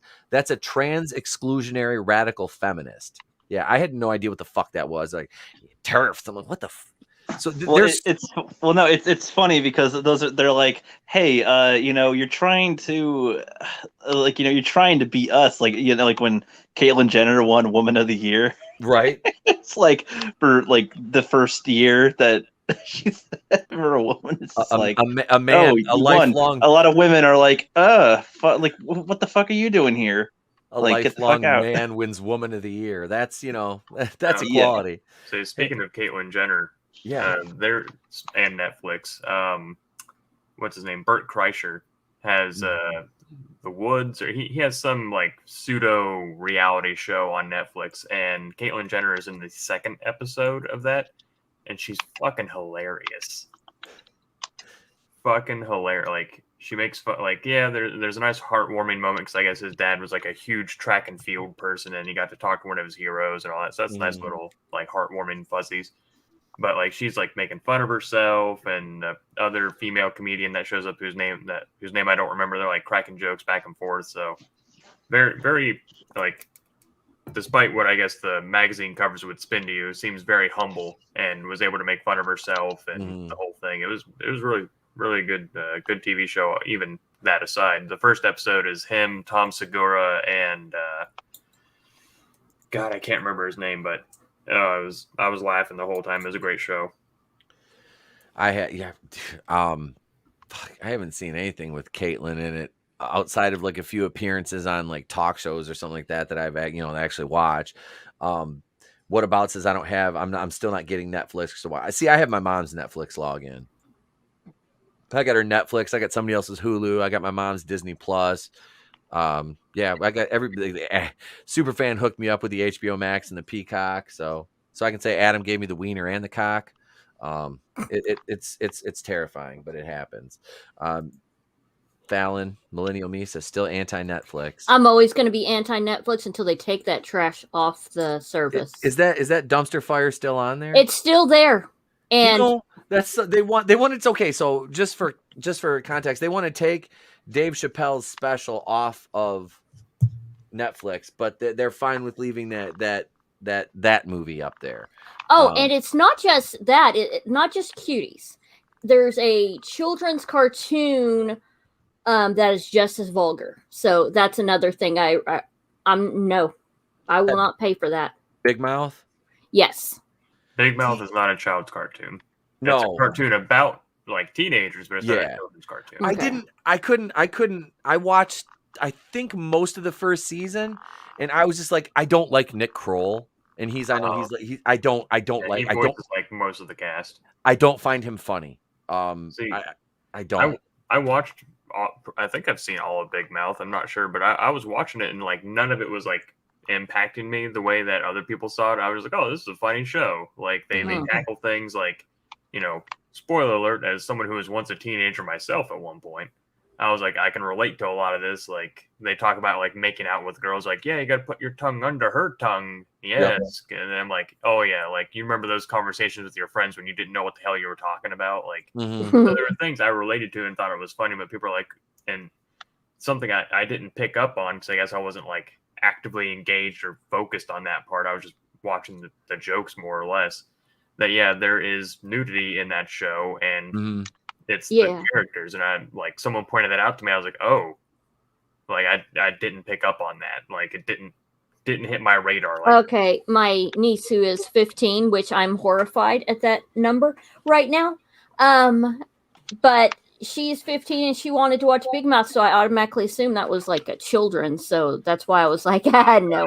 It's definitely for adults. Yeah. Okay. God. Here's my thing with Netflix. I think a lot of people get on Netflix and they think, well, it's all Netflix's fault and Netflix is evil. And you know what? I wouldn't disagree that show has no business being on Netflix at all. You're not going to get that argument from me. I think it's trash. I don't think it should be there. But here's the problem. Netflix made an agreement with all these, what are they called? The people who run the festivals. The film the festivals. film festivals. Yep. Like They made agreements Cannes. with all these film festivals that they have to promote certain amount of film festival like big winners on their service. They've already made this agreement. Yes. Right or wrong, they made that agreement, and that's why shit like that is actually on there, because these film cans actually voted that to be there. But really, the problem is the people who actually produced it and directed it and wrote it. They're the real problem. Oh yeah, because unfortunately, you could cancel Netflix all you want. Those people are still going to be out there making that shit. Because as long as those film festivals say, "Yeah, we want to see it and we'll promote it," they're still going to be out there. That's the only thing I have to say on that as far as Netflix is concerned. But yeah, oh god, it's weird because it's like I'll admit I've been watching Netflix a lot because they got Seinfeld. So at night when I'm like sitting there writing or whatever on my I'm on the laptop in the living room, I put Seinfeld on because to me Seinfeld is comfort food. I love that they show. used to have Cheers too. Yeah, I haven't watched Cheers in so long. I'm almost through Game of Thrones. I just just stop. You poor soul. No, dude, the first like I'm up to the beginning of season 7. It's been good. Like it has been fucking good. No, my problem is the ending. I know. I was not and I've already watched everybody's reviews, the ending and shit. But up to right now, it has been fucking like really good. Yeah. Also, Nelson the Gentleman. We're aware. Yes, we know. Yep. We know. Knowing what we know about the Harvey fella. So picture 600 audition tapes for little, just floating around out there. I have to be careful and dance around what I say on this topic, but so all those tapes are out there in the hands of these Hollywood weirdos. All right, we'll use the term weirdos. We know what we're talking about. But yeah, hey Ashley Lynn, what's going on, girl? Welcome. Because it's a YouTube no word. Yeah, yes, it is. Yes, there's a lot of big no words. Yeah. Do we still have to say the beer bug? I dance around. I've said it. I'm not monetized, but I don't know. They backed off of that like a couple months after that whole thing went down. Well, I mean, quite honestly, you're at the point now. You're better off finding the list of what words are okay at this point instead of worrying about what's not okay. The list of what's okay is much shorter than the list of what's not. Pretty much the only phrase that's okay, or like the only words that are okay, is this video is sponsored by Raid Shadow Legends.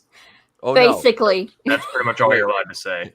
Well, Sal, do you remember at one point they were coming down on channels that had like anything with fun written in the description or in the comments?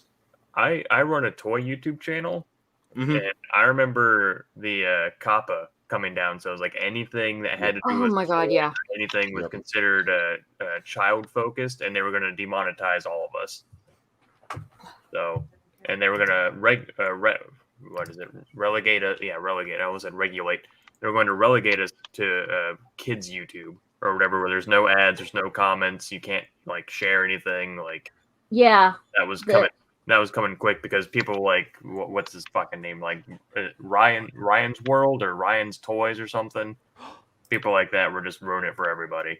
So. Oh yeah, I remember when I was because I still have 13th Hour. I was like terrified that I was going to be relegated to children's because I like doing live streams, but they said they can't like put gamers on because there's a lot of filthy mouth gamers. No way. I gotta give a shout out to. We got another entry on the panel here, and she gets this. Welcome, Saggy. Welcome, girl. How you doing? Good. What is up, everybody? Hello, beautiful panel.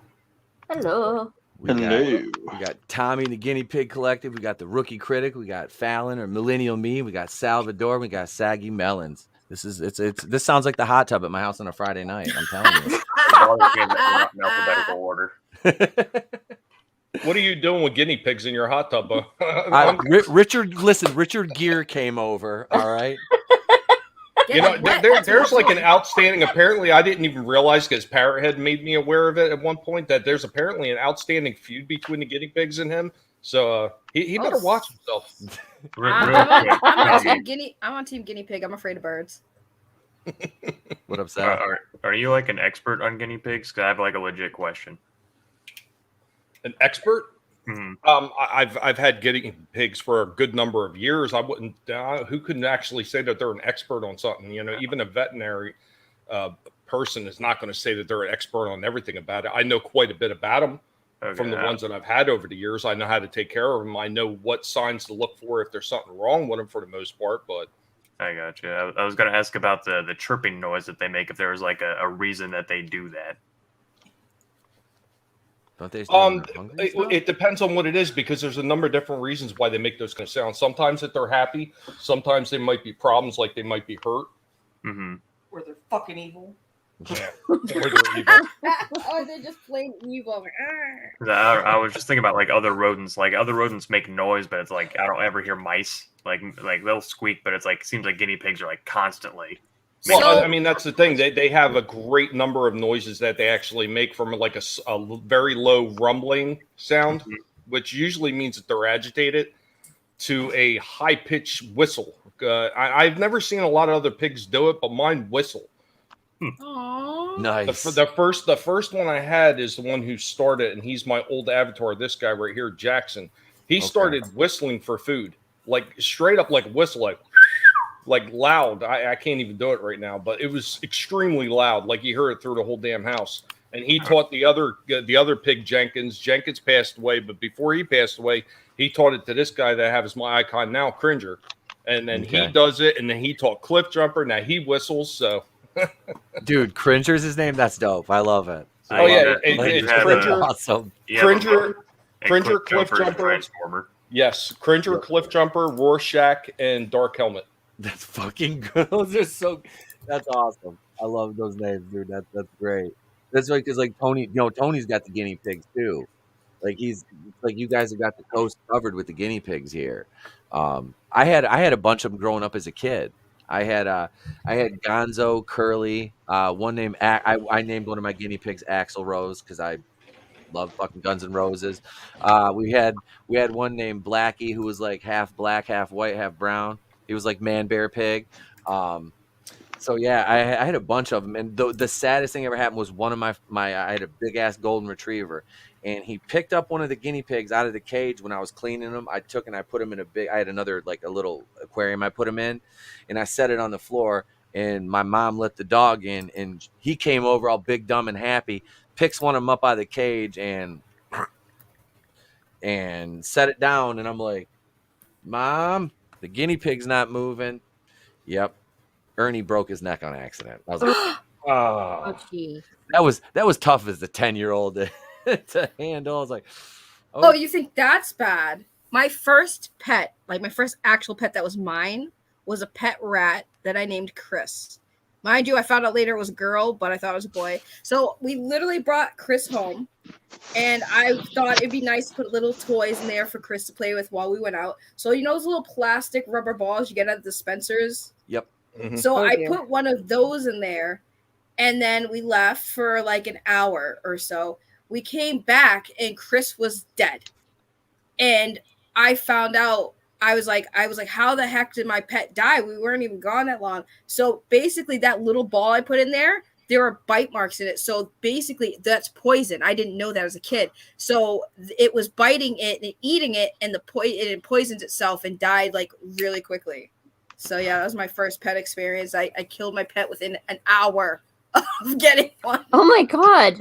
Wow. I had one of That's terrifying. The gerbils. I had like gerbils or little hamsters or gerbils, and gerbils are the one with the tails. I think it was there were gerbils, and they used to give them like they're like, oh, you give them like stuff to roll around. So we had empty pill bottles, so we put just with the tops on, threw them in there for them to roll around or whatever. And I took the lid off one of them, and one of them stuck its head in there and fucking suffocated itself. I was like, didn't know. I was little at that point. I was like probably like 5 or 6, And back then, let's figure the 80s. The safety tops they weren't quite the same. I sat there and worked on it, figured it out, and yeah. Poor. I didn't. I loved having to get. We actually thought about getting guinea pigs, but it's like we're gonna wait till we move and get in a bigger house and now with the fucking new cat, Doom Tep's fluffy kitty, Mr. Beans, it's yes, that's right. I think Doomtap's going to be on Saggy's Halloween stream. He might make Mm-hmm. he might make an appearance on the Halloween stream all night. It's nothing but Doomtap that night. They'll never break character, keeping kayfabe all night. Oh my god. Yeah, we might go into Little Cleveland, but Ryan Johnson might appear, but mostly Doomtap. We've got another topic here lined up though. Let me but before we do that, we got to play some memes. Let me get this set up though. Enjoy some memes, ladies and gentlemen. These were put together by Tony, who is off tonight. Happy anniversary, happy 6th wedding anniversary, Tony. You can tell they're under 10 years because he's actually like still doing stuff with his wife on their anniversary. So Oh my god. Is Tony the carpet king tonight? he just might be. So Tony, these are your memes, brother. Thank you for your enjoyment.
I can't wait to get that new game, Thought in a Bucket. It's similar to Ball in a Cup in concept. I like Ashley Lynn's last comment. I mean, that's how a woman likes having both holes filled. This one right here? Yeah, a sandwich while he's going down. See? I love it. Oh, and Steven tells her it's the female who makes the sandwich. Walton's like, she's probably taller than him when she puts those heels on. Walton, you're like 4'8", man. She's gonna fuck you up. She's What are not you a talking about? No. She's taller than him when Walton put heels No. on. Yeah, well, he thinks she's a tree. That's what it is. We all know what's going on. He's chasing around like she's a birch. Right. He's like, she's a oak baby. Mm. And he's a squirrel. Merry Christmas, I mean, pine. 4'8's baby. pretty tall for a hobbit.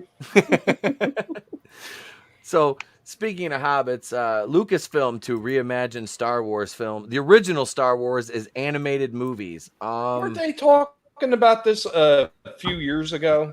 I was gonna say, yeah, color me surprised. This is old news. Yep, it's kind of resurfaced, and we'll just skip to the meat and potatoes of it here. Santos asserts Lucasfilm will reimagine the trilogy as animated films based off McQuarrie's original concept art for the films. Cool, I'm down for it. You know, I'll Hello, fan fiction. Yep, that's basically it at this point. It's nothing but fan fiction. That's all they're doing.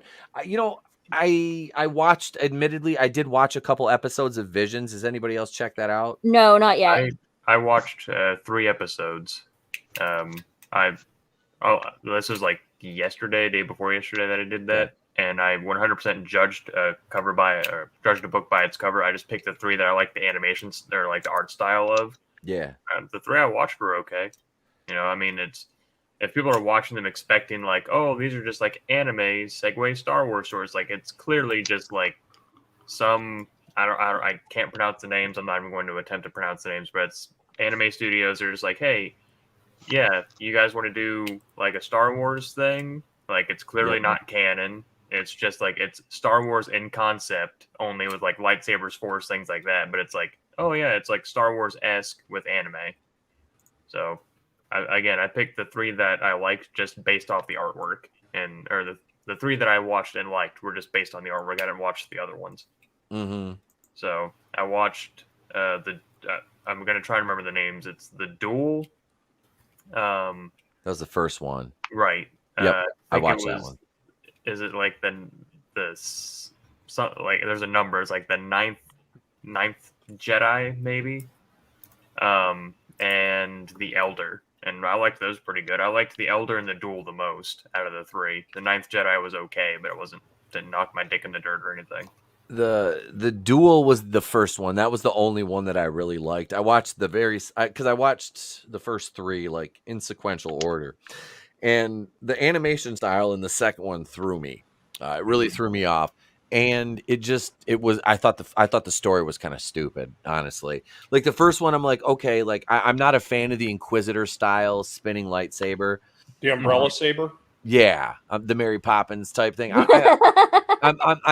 not a fan of that, but like the episode overall, it was. I will give credit where credit was due. It was good, but yeah, I didn't.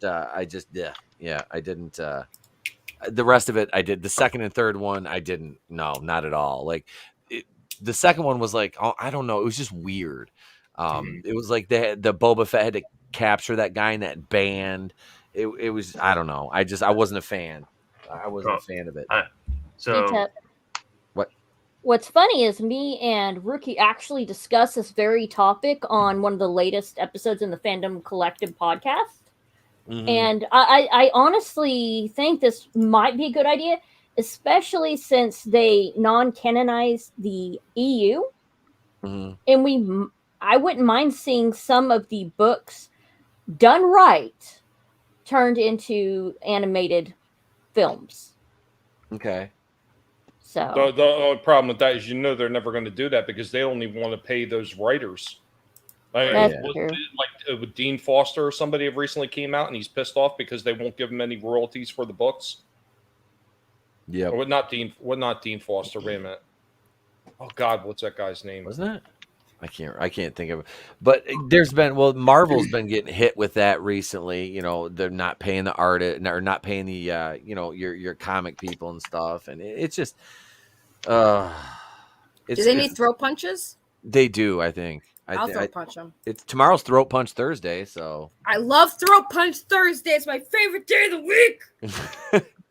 But yeah, so I'm reading this little section here that you have highlighted. Yes, sir. And it sounds fine to me. For those that know, like Ralph McQuarrie, like he came up with like the first concepts for how Chewbacca was going to look, how the stormtroopers were going to look, all that kind of stuff. And there were multiple drafts of each movie before we got the ones we ultimately got. So it looks like what they're doing is they're taking the Ralph McQuarrie concepts and they're animating kind of the original script ideas. Yeah. So I'm fine with it. Like it's not supposed to supplant. It's not like what was that called? Forces of Destiny or something like that. Yeah, like, Force of Destiny. Yeah, I mean they were pretty much already animating the original trilogy that way, but they were like actively rewriting certain scenes. This one, it looks like they're just going to take old scripts and use Ralph McQuarrie's concept art as the characters. That's all right then. So it'll be. Oh, what it was Dean Foster, Darius, and he did finally get paid. Awesome. Yeah, it said Alan Dean Foster. Yep, and he got paid, so good. But yeah, Sal, I get what you're saying, and I'm down with that. If they're going to do that and they're going to stay true to the original stuff, then I don't see a problem with that. You know, I'm not right. At one point, like Boba Fett was originally pitched that Boba Fett was going to be Luke's mother at one point. Mm-hmm. So there's a lot of like drastic deviations from what we ultimately saw on screen and what was written originally. Like there was a huge falling out between I think it was George Lucas and Lawrence Kasdan, I think, for Return of the Jedi. Like they all wanted to kill off Han Solo, and George was the only one that's like, no, that's too dark, don't do that. So we might end up seeing that happen when they animate Return of the Jedi. It's again, this is all stuff that we can, like, if you don't want it, just skip it, don't watch it. Like that's how you hurt them the most, is just don't watch it. Yep. Well, that's exactly why I've avoided a lot of it, because I don't like the direction that Disney has taken with it. So I chose not to watch it. I didn't care for it. I usually try to avoid talking about it on my channel as much as possible. So that's the one thing. Another thing that the Phantom Menace does that kind of pisses me off a lot is like, oh, we're gonna boycott this, but I'm still gonna watch it for my channel. It's like, okay. Like, and then all the people in the comments are like, "Oh, I gotta watch this so I can hate watch it too." And it's like they don't, they laugh all the way to the bank when you do that. Like they don't care. For the record, that's just not limited to Phantom Menace. That's like literally like everyone on the internet. They'll be mad at something, and then they'll be like, "I hate this," and then they'll watch I'm boycotting Disney Plus because of what they did to Gina Carano, and then that same week they're doing so last night on WandaVision. Right? That's absolutely right. Exactly. Yeah. I mean, that was one of the things when I said I wasn't going to watch anymore. I literally did not watch anything more. I didn't watch Endgame. I didn't watch The Last Jedi. I didn't watch The Rise of Skywalkers. I didn't watch Bad Batch, Mandalorian, any of it. And people were, oh, you need to watch this or you need to watch. I don't need to watch any of it. Dude, I don't like that company. I don't like what they're doing. And I'm not going to give them my time or my money. Amen. Yep. That's exactly what I say. Because everyone has asked me, hey, Saggy, have you seen What If? Is it on Disney Plus? Yeah? No, sorry, I don't pay for Disney Plus. Hey, Saggy, have you seen Loki? No, I don't pay for Disney Plus. Because when you say you're boycotting something, actually stand by that. I'm so tired of that hypocrisy of somebody saying, well, F Disney. They're messing up. But why are you still giving them your money? Yeah. Yep. I do agree with that. That's why I don't pay for it. That's why I don't fucking pay for it. I just get my mama's shit. Same. You know, right? And it's like I was never a boycotter. Like I said, I did say, you know, I'm not watching any new Star Wars shit. I got high one night. I was by myself. I watched Visions. I was like, you know what? I'm just gonna put it on. Yeah, I don't pay for it, Ashley. I don't pay for that shit. I don't pay for none of that. And that's what I mean. Like it's for a content creator. And this thing, I don't give content creators like slack who cover these things, right? They might not like Disney, but it's part of their brand. They're covering it. So I give them the pass that because they cover it, they can still be critical and still pay for it, to each their own. When I say a boycott, I don't ever ask anyone to boycott anything. If you want to, so it's your freaking money. I'm the last person to tell anybody what to spend on with anything. But like for me, if I say I'm not going to watch something, I'm not going to support it, then that's just it. I'm not going to cover it. Like if I that's why I don't talk about Star Wars stuff. Like I love Marvel, and it breaks me that Disney owns it because I love Marvel so much. Did you go see Venom? No. You didn't go see that? It was actually good. Everybody's complaining about the short runtime. I'm over here going like, no, that was a perfect runtime, and you shoved too many stupid jokes into that. Like I don't know. I finally seen the first one, ETEP. Yeah. I finally only first seen the first one because somebody else was going to go back and do like a rewatch and then do a stream talking about it afterwards. Yeah. And when I finally seen that first Venom, I was not impressed. I've heard everybody talk about how good it was supposed to be. I enjoyed it. All I seen, you see, because I grew up with those comics when they first came out. I never read the comics, so I had all those original like the original, like it was a 4-issue run of Venom. When he had his own like a little mini series before they actually made it an ongoing series. Yeah. I had those books. I remember how Venom got started. And what I seen in that movie, other than Venom actually talking in Brock's head, that was about all the Venom that I actually seen in that movie. The way he looked was off. I mean, granted, you're going to get that in movies. So, I mean, that can kind of be excused. But the way Brock acted in that, the guy was a former football player.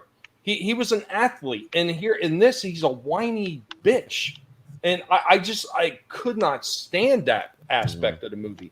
I thought, like, action-wise, the movie was good, but, like, how they took the characters and the origin and mixed it in with something that they picked up later on in the 1990s cartoons of Spider-Man, it just threw me completely off, and I didn't enjoy it. And even with Woody Harrelson in the second one, I'm just not that interested to see it after watching that first one. We did a 3-hour review of that Friday night, me, Tony, and Vinny. It was honestly at the end of it, all 3 of us were like 4 out of 5.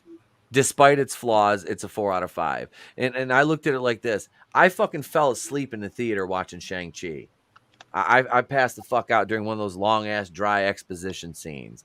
And I was like, I went into that. I'm like, I'm going to try to be optimistic about this. Let me acknowledge the chat here real quick. Pursuing Paranormals now. What's up, Commander Cody? Hail, brother. Hail. What up? Another monster says, hail, Darius Munchausen, Keely Chow. E-Tep, and Tony ToneDef. Hail, brother. What's up, another monster? Relax. We know you're here. Keely Chow says, if you're a fan of the EU that Disney says is no longer canon, check out Alora's channel, OG Star Wars. Love you, Keely. Stevenson. Yeah, Keely Chow, man. He's the Ultron. He's everywhere. He's in every Right, chat. Keely is everywhere like me. Me and Keely are like literally like partners in crime. Oh, dude. He turns 38 on Friday. 38 on Friday. Snap. So I thought yeah, 38, right, Keely? I thought you said 38. So I'll tell you what, I don't miss those days, Saggy.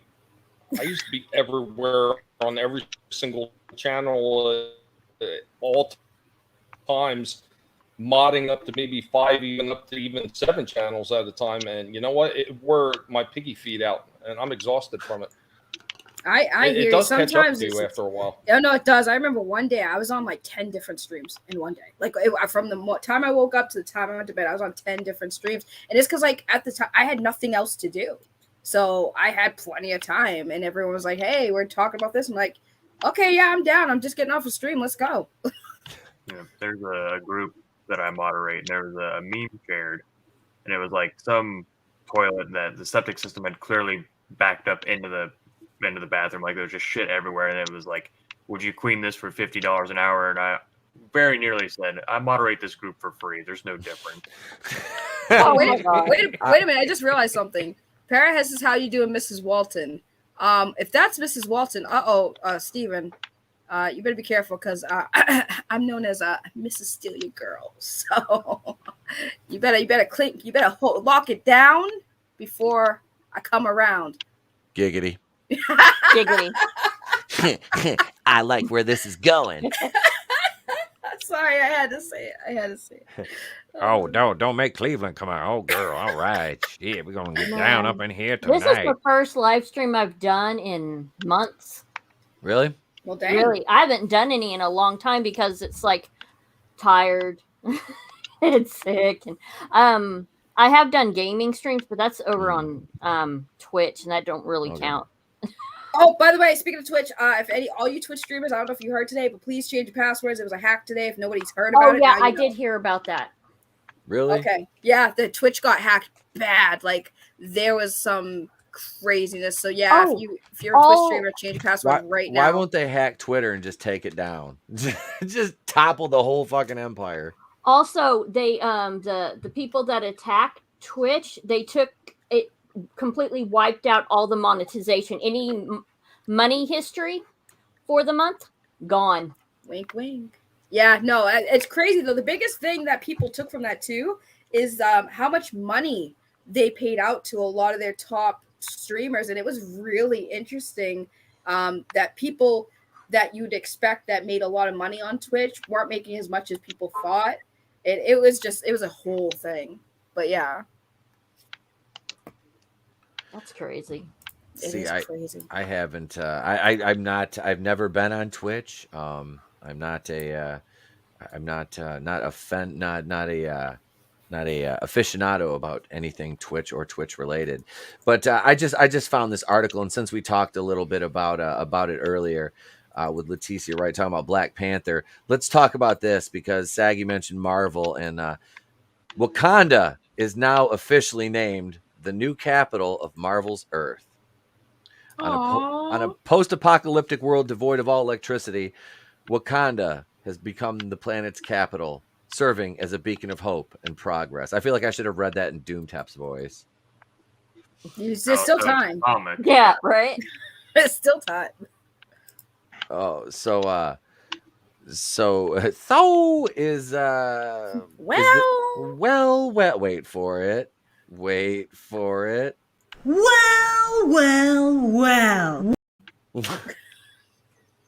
Seriously, Grace always Grace holler at me, girl. She has a stroke every time she talks. I think like her face just goes like into She's this. so freaking pretty, dude. Like I don't care what people think of her. The first time I see her, I'm like, dude, she's freaking pretty as hell.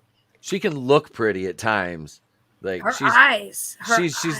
She's like Seinfeld, the Two-Face in the I wrong don't light. know. I'm looking at her. I think that she could make a really good Harley stand-in. I don't know. We put a little makeup on her, put her in a funny-looking tutu. I think she'll work.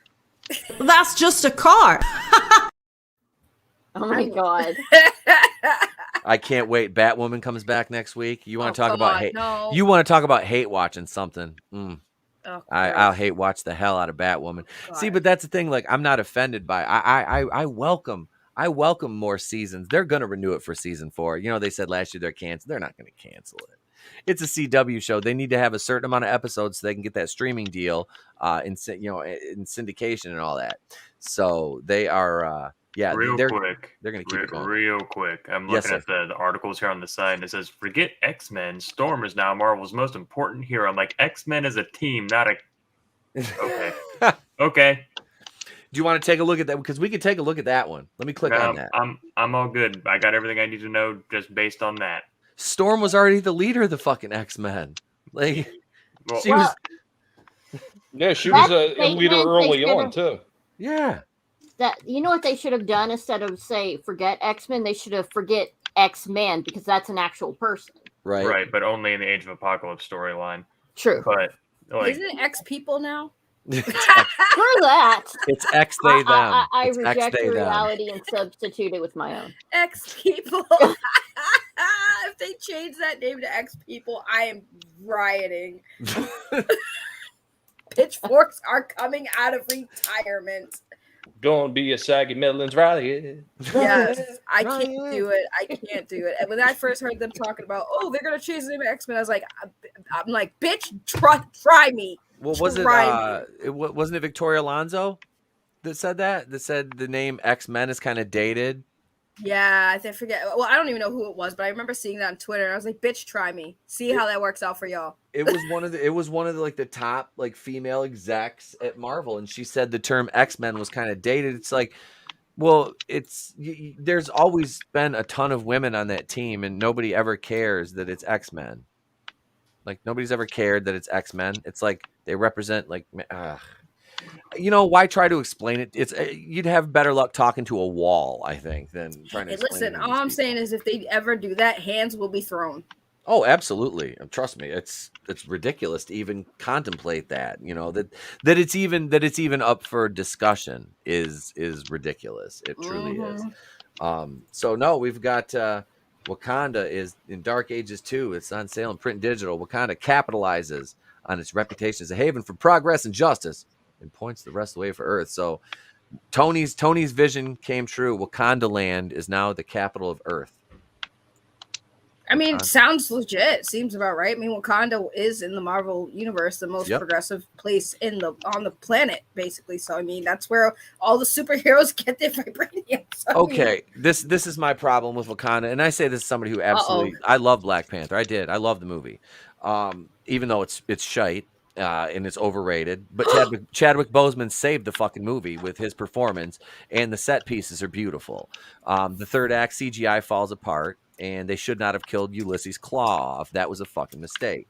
But I mean, it's a fun, enjoyable movie. Lupita Nyong'o was not really there much for as big of a name as she's supposed to be and big of a character. You know, there's flaws, but I love the movie nonetheless. I still have it in my personal top 5 MCU films. But you got Denai Guerrero, who, again, another woman I adore because she's Michonne in The Walking Dead, and she's beautiful, and she has a fucking katana. I've been in love with her for years. And that booty. That booty, that's African booty, y'all. For a skinny woman, she's got ass. She's got ass. Well, that's how you know she's African with that booty. I was like, that's an African booty, bro. Yeah. She's fine. I was like, Andrew Lincoln, you lucky son of a bitch. You know, she is, man. She's banging. But when she's like talking about pistols being a fucking guns are a primitive weapon, and she's got a spear, and we're so progressive, but that they're so not progressive, but technologically advanced, and you still have fucking rhinos. I'm like, I granted the rhinos are trained. They were fancy rhinos. They they had armor. They had fancy covers. Bro. You And you can't tell me if somebody was like, I will give you a battle rhino, you'd be like, that's the stupidest thing I've ever seen. You'd be on that rhino like a king, like, let's go. You would name your rhino Tank and just go to town. Like, be real with yourself.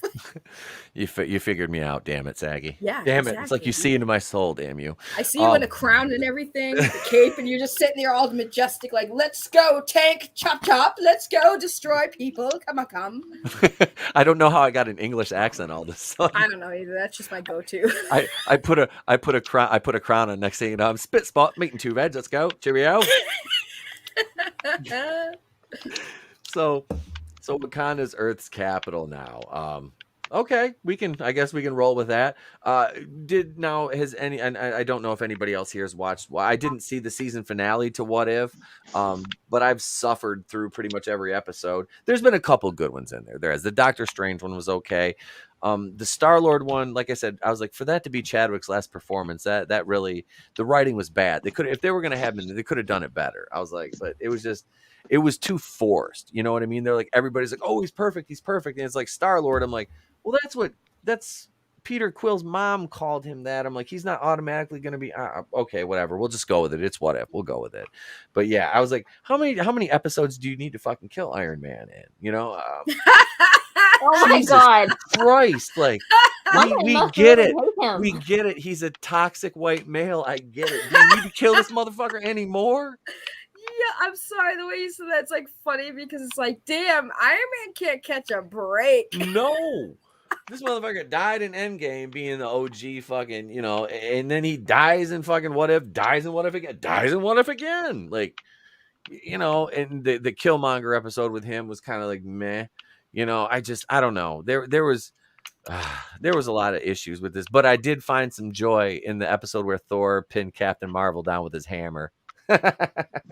Is that like a code name, or you just No, he literally dropped his hammer right on her chest and pinned her flat chest right to the ground. You know, it was like a piece of paper laying on the ground. You couldn't even see her from the side. It was pretty flat. But no, seriously though, Brie Larson's a wonderful person who has talons for feet. But anyway, stop going barefoot. Stop going barefoot in your workout routines. Bitch has feet like me.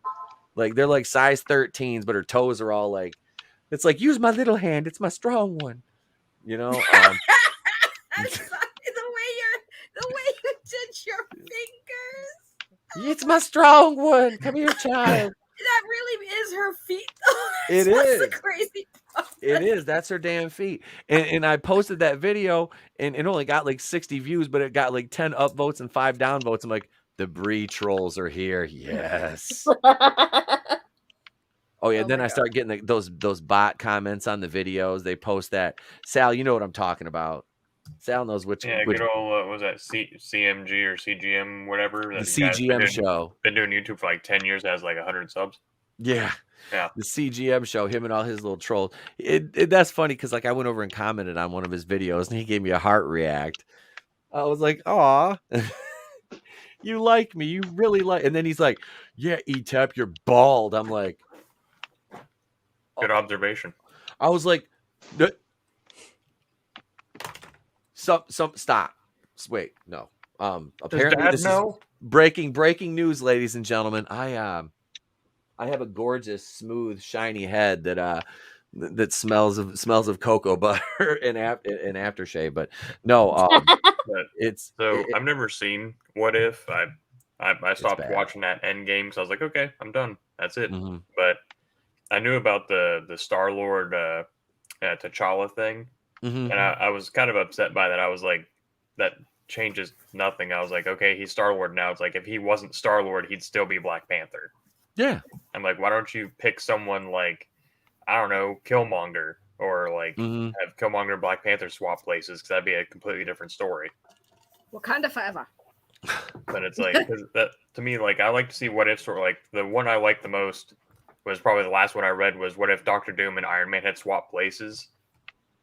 And it was really interesting to see how that played out. And it's like, okay, that's a cool concept, but it's like, okay, now Star-Lord is still Star-Lord in fucking Missouri with a dead mom. Like, his life just completely fucking sucks now. Yeah. So, yeah. I don't know. And that was a lot of the complaints I heard from people who were more into the comic books. Was some of it was like, you know, they kind of kind of missed the beats with the show. Some of the episodes, like the Doctor Strange one, wasn't bad. Part of it didn't really make sense. I don't know. Because she didn't die in the main continuity in the MCU, so it's like there is a possible outcome where she doesn't die. But on the show, it's like every outcome, she, Christine had died. So I don't know. It missed, like I said, I don't know. It missed some of the beats, I guess. But I didn't. There was stuff I liked, like some of the animation is good. I guess that's what I can say about it. But yeah, the Thor thing with him, fighting Captain Marvel. And then I did, the article was funny though, because Screen Rant came out and they're like, the MCU now has to undo the damage done to Captain Marvel. But in What If? Have you heard or seen any other of the trades coming out with articles saying that the character needs to be repaired in the MCU because of what if has done to the character?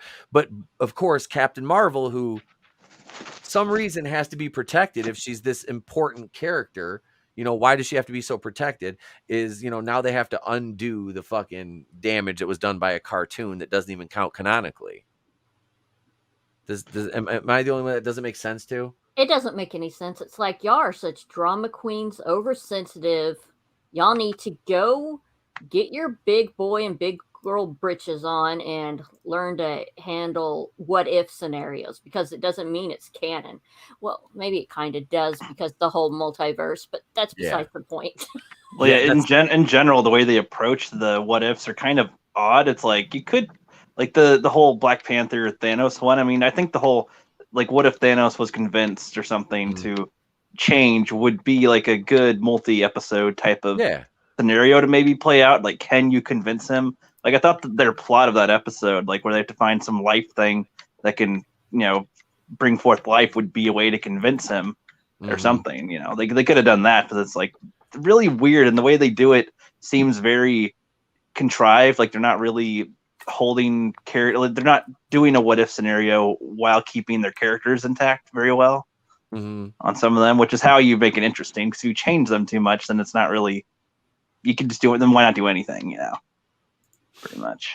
But honestly, I don't really care either, but it's just interesting because if a lot of people do what if thingies all the time, especially fans like to do what if scenarios all the time. Star Wars theory. Yep. Yeah. Oh, you mean that little movie he made that was like 10 minutes? No. Before that, long before that, one of the reasons I followed him originally is because he did what if scenarios. It's just fan fictions. He's telling some really, I think, spot on characterization of what might happen in very specific scenarios. I would love to see them animated, but he does. I've watched him since the beginning. That's probably one of the channels I've been sub to the longest on YouTube is Star Wars Theory. I don't really watch much of his stuff anymore, but go ahead, Sal. You were going to say something, bro. No, I was just probably the only person I know on the internet that didn't like that little movie he made. I thought it was all right, except there was just a lot of yelling and force lightning, like you said. That's all it was. It was like 70% of it was yelling and force lightning. Like, you made people wait like 2 years for this. Like, all right. Like he released that little trailer, and it's like, oh, all the good shit was in the trailer. The other the shit that wasn't in the trailer was force lightning and yelling. You know who did it? I mean, to be fair, that was his first film he made before. So Yep. You know who did a great fan film was the Womp Stomp Productions crew with the Never Hike Alone. Then they had Never Hike in the Snow, and they're working on another one. The Jason Voorhees fan films have really kept that franchise alive during the no pun intended, during the all the legal stuff, which was just settled because Victor Miller, the original writer, just won the rights back against Sean S. Cunningham, who's the original director of the first Friday the 13th. So I want more Jason Voorhees, but I want, better than what the 2010 version was, that horrible dumpster fire of a movie. Am I the only Friday the 13th person here that likes that stuff? I don't like Jason X. You did or you didn't? I was never that was a joke. I've never seen any growing up. Like the first one. I've always been Friday the 13th is my favorite horror franchise. It is. I'm actually going to review all 5 Phantasm movies though this month. I got to get started on that. We're going to have one out here in a couple days. But yeah, the first 2 I've seen. I haven't seen the second the part 3 and 4 in years, and I've never seen Ravager, which came out like right before Angus Schramm, the tall man, died in I think 2016. No, the real question is, are you going to make us wait another 2 years until you review Halloween Kills? Oh fuck! No, I'll probably and you're not going to get another Cleveland review. We'll probably do a live stream because I'm gonna drunk watch it with the bullshitters. Gotcha. Yeah, I'll just be in the chat watching with them basically. So but yeah, I'm gonna watch it and then I'll jump on and probably do a review of it or something. But yeah, that I sat on that review for months and months. Sal knows. I typed that out. I hated that fucking movie so much. I hated that movie. And I, like I said, I voluntarily watched Black Christmas 2019 and Charlie's Angels, and Batwoman. Involuntarily watched The Room like 5 or 6 fucking times because that needed to be done more than once. We didn't need 6 room watch parties, but we did. I did watch it on that, but that was all on one channel. That's not counting. I did watch it with Brooke because that was your first time seeing it. So I wanted to be there to experience his first time with him. Giggity. It was an adventure. It was. And I think I still have a couple of them in here, actually. At least one of them. I got a spoon. There's my spoon. Spoon. Spoon? I heard spoon. I came back for food. What happened? The tick. Are you eating? It was a room. It was a room / the tick reference. So there's no food. I have coffee. Imaginary food. I've got edibles. But is it good imaginary food? Is it like the food from Hook? Because if it is, that food is fire. Yes. When I was a kid, I thought all that was Superman ice cream, like the whole thing. I thought all honestly, that scene when it was played for that food looked amazing. Mm-hmm. And then when you find out it's not real, you're like, oh. Just you one of use those. Your imagination, Peter. Feed me. Feed me, Seymour. Feed me now. Me and the Collector Express said it, boy. I just watched the Little Shop of Horrors with Trey, and he freaking loved the plane. He's like, feed me, Seymour. I'm like, yeah. I'm like, you got to sing it, buddy. I can remember. If you feed me, Seymour. He did recognize Rick Moranis. He's pointing. He's like, because he's starting to recognize actors and stuff because we watched Ghostbusters. So he recognized Rick Moranis from Ghostbusters. Him and I haven't watched Three Amigos together yet, so he's not placing Steve Martin as of yet. But I don't know if he can watch Roxanne yet. Remember that one with Steve Martin? That's a good movie. No, you mean Cyrano? Cyrano, yeah. Yeah. Yep. The rip-off Cyrano de Borgiac? Yep. Yeah. the big nose. God. But no, before we go too deep off the rails here, does anybody else have any other topics or anything you wanted to talk about? Toy related stuff. Pretty good. What's that? I think Invincible's pretty good. I haven't seen that. I don't have Amazon though. I don't have Amazon. I have not seen that one. A lot of people don't like it because they're like, oh, I don't like this real specific character. It's like, yeah, they were written that way on purpose for you to not like them. Yeah. Right. That's how writing works. That's writing a good heel. Yeah, the concept's pretty good. It's really pretty well done, I'd say. Mm-hmm. Is J.K. Simmons the voice of he's the voice of Omni-Man. The dad, right? The main character's dad, yeah. Okay. Yeah. All right. Now what about is The Boys coming back? I think so. Is it season 3 of that now? It should be, yeah. Okay. I haven't heard anything one way or the other, like for sure. I know one thing I'm excited about. Anybody else? Is anybody? I know Cobra Kai fans. Is anybody else watch Cobra Kai? I haven't even watched first season. It's on Netflix, so that's probably going to wait. I'm going to be a while before I. It's really good. Cobra Kai is fucking amazing. Like, is it Hulu that has that now? Yeah, I'm actually Netflix. No, it's no, it's still on Netflix. Is it? That's one of the few things on Netflix that I'm actually still looking forward to. So, yep. Y'all need to watch. Sal, did you see the Netflix version of Transformers? Nah, I've like full on. I am the normiest of the normies when it comes to Transformers. Oh, okay. See that's like my. My extensive knowledge with Transformers begins and ends with Beast Wars. Oh yeah, see, I was a huge Transformer fan from the beginning. Like actually, before it was even Transformers, when it was still, Micromen, Micronauts when they came over to USA and when they were Diaclone and Microchange. So I was into that well before the Transformers are actually even branded. So it was actually one of those series that paid a lot of attention. There's a few things on Netflix. They actually have people that they've hired that pay attention to what came before. And that's probably one of the few other series besides Cobra Kai where they're paying attention to everything that was already established. I got you, yeah. I watched The War for Cybertron. That's like, I watched some of that, and I think they did 2 of them, didn't they, Tommy, on Netflix? Because me and the kid watched them, and I don't have like an extensive, like, I've seen the cartoon and the original movie, but I don't really remember. I never had any of the toys or anything as a kid. I was poor. I had GoBots. Yeah, you know what? I mean, better.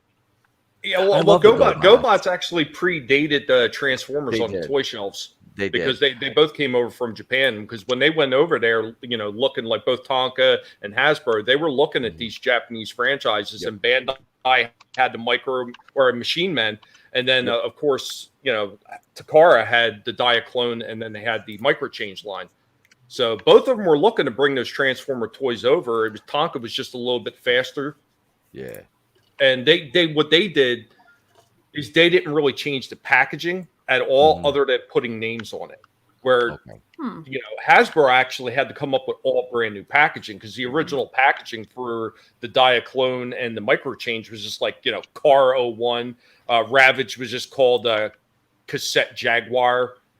So they had to do all that branding, and they went to Marvel for that. That's what Marvel is actually the progenitor, really, if you think about it, of the Transformers line, because Bud Budiansky wrote all those bios for all the characters. Jim Shooter, who was in charge, wrote the original transcript of how the story was supposed to be, was supposed to go, who they were, how the war got started, how they came to Earth. Yeah, that was all done by Marvel. And when they did the Sunbow cartoons, they actually did that in association with Marvel. Most people miss that. Okay. Yeah. And that's we gave them Spider-Man in exchange. That's really? That's how they got that Japanese Spider-Man movie. You know what? We need we're going to do a watch party for a Spider-Man movie here, but it's going to be Turkish Spider-Man, if you haven't seen it. Have you seen that? No. But the reason I say GoBots is better than Transformers in terms of toys is the GoBots actually look like their cartoon counterparts. Mm-hmm. And you can actually play with them, where the Transformers look nothing, pretty more or less, especially when it comes to things like Megatron with the old trigger dick. Don't really look anything like their cartoon counterparts, and they're fragile. They break. So it's a bit of a hot take. Okay. I just want you guys to see this. Some of those some of those toys would actually break pretty easy. Some of them did not. And you actually found that across the board with all the toys of that era, even the GoBots. Like the GoBots, some of them were very, very fragile and break easy. Others, you could throw those things across a room and they would be fine. That's why I like the rock lords. Oh God, I remember that. That was right at the end. They were throwing anything at the wall to keep the GoBots franchise relevant. Mm-hmm. Oh, dude. Trey still has his the GoBots that I had when I was a kid. He's got I probably got like 6 or 7 of them. But yeah, he played with those all the time when he was littler. Here's this is just a quick snippet. This is Turkish Spider-Man versus Captain America. Look at there's Captain America chasing Turkish Spider-Man. Look at this. What the heck? Oh yeah, the movie's called 3 Dev Adam. We're gonna do a watch party for this. This is a good drinking stream, honestly. But yeah, this is how low quality. It's like, remember the 1990s Fantastic Four movie by Roger Corman? This is done on a cheaper budget than that. Okay.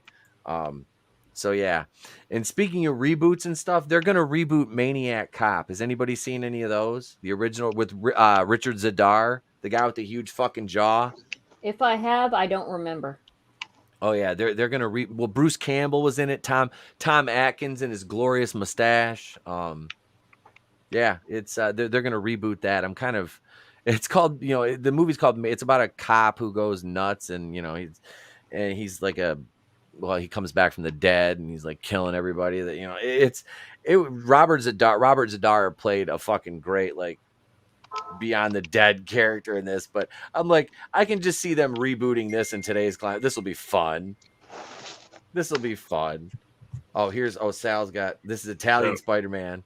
So Italian Spider-Man, it was made in, I want to say, like 2007, 2008, maybe 2009 by, I'm going off memory here. I think it was Australian film students who made it for like a class or something, but it's made in the vein of like an old kind of like super high grain, like almost grindhouse thing. Mm-hmm. And now I haven't taken Spanish since high school, but if memory serves correctly, like it's mostly fake Spanish that they speak, or I guess faux Italian. But it's really fucking funny. Like there's a part where he fights a crocodile, and it's like nature footage like spliced into it of this crocodile, and then all of a sudden the crocodile is like anthropomorphic and holding a gun and demanding diamonds that are not established anywhere else. Like it's over the top and it's really fucking funny. I'm looking for the crocodile scene. Oh, it's towards the beginning. Oh, is it? Yeah. So you have to skip past all that. You'll see it. Like they're in past all that. They're in like a science lab when he pops up. There's a GIF that you may have seen before, may not have seen, of this guy with like really shaggy hair with his mouth open, just kind of pointing, all surprised. That comes from this movie. What is this? It's a cigarette ad. Oh my god, this is fucking also great. It's worth mentioning that his Spider-Man costume is a red sweater with a spider on it that only has 7 legs.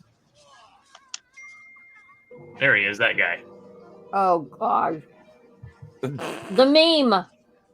Yeah, that's where that comes from. He does that a lot throughout this thing. I don't care when anybody says it's still better than Disney Star Wars. Right?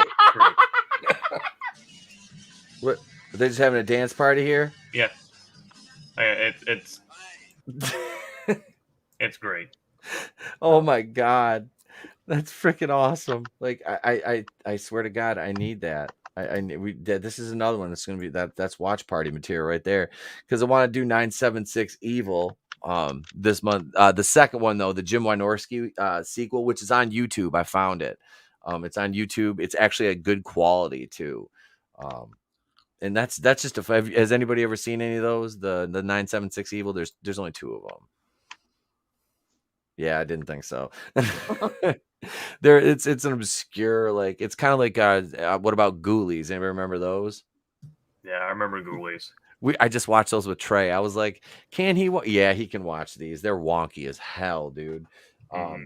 They're not quite as bad as Monkey Shines, which we watched last year for my birthday. Now, since we're rapidly approaching Halloween, and I would argue, at least most people in America, their favorite time of year is between Halloween and Christmas, like, because it's lots of family time and all that kind of stuff.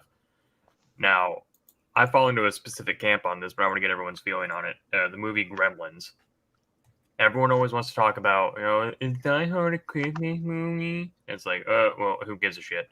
My whole thing is Gremlins a Christmas movie, because it specifically takes place during Christmas. Like, there's Christmas-esque things in Die Hard, and it's that season, but this specifically takes place during Christmas, is Gremlins. Like, the Mogwais got as a Christmas gift. Yep. So, to me, Gremlins is a Christmas movie, which is a whole other story that I can get into if you guys are interested. But to me, that's a Christmas movie versus, say, a regular horror movie. I didn't know if anyone else had any feelings on that, or if I'm the only one who gives a shit about Gremlins. I've never seen Gremlins. I was going to say, Sal, I mean, that was one of the things that I got into a few people with, is if you took the Christmas element out of Die Hard, it would essentially be the same movie, because it could have been a gathering for anything. It didn't have to be a gathering for Christmas. It could have been a gathering for, a child was graduating or somebody was just having a party. If you just change that element, the rest of the movie doesn't really change. Mhm. Now, if you take Christmas out of the beginning of Gremlins and he's not getting the Mogwai as a Christmas gift, and it's not in wintertime and all that stuff, that kind of changes the dynamics of the whole beginning of that film. I agree. It's because it's all like the Christmas tree scene goes away, like the Christmas lights go. Like you would have to fundamentally change everything in that movie if you took Christmas out of it. Like he could get it as a birthday present, but then you'd fundamentally have to change everything that happens afterwards. Yep. So I think it's a Christmas movie. I've always treated that like a Christmas movie. What defines a Christmas movie? Just it takes place at Christmas, man. It takes place at Christmas. It's centered around the Christmas theme, like Sal said. The Mogwai was a gift. I and Tommy said that. I agree with that. Die Hard, to me, I think Die Hard's a Christmas movie. I treat it like one. I watch it on Christmas every year. So that's, but yeah, Gremlins, and I loved Gremlins. That was the first one. The second one was very self-aware, fourth wall breaking, but it was fun. So I enjoy it. I like those movies, though. I do not remember the actress's name. Lord forgive me. Who's in Gremlins, but she's the same chick from Fast Times at Ridgemont High and all Phoebe that. Cates. That's her name. Yep.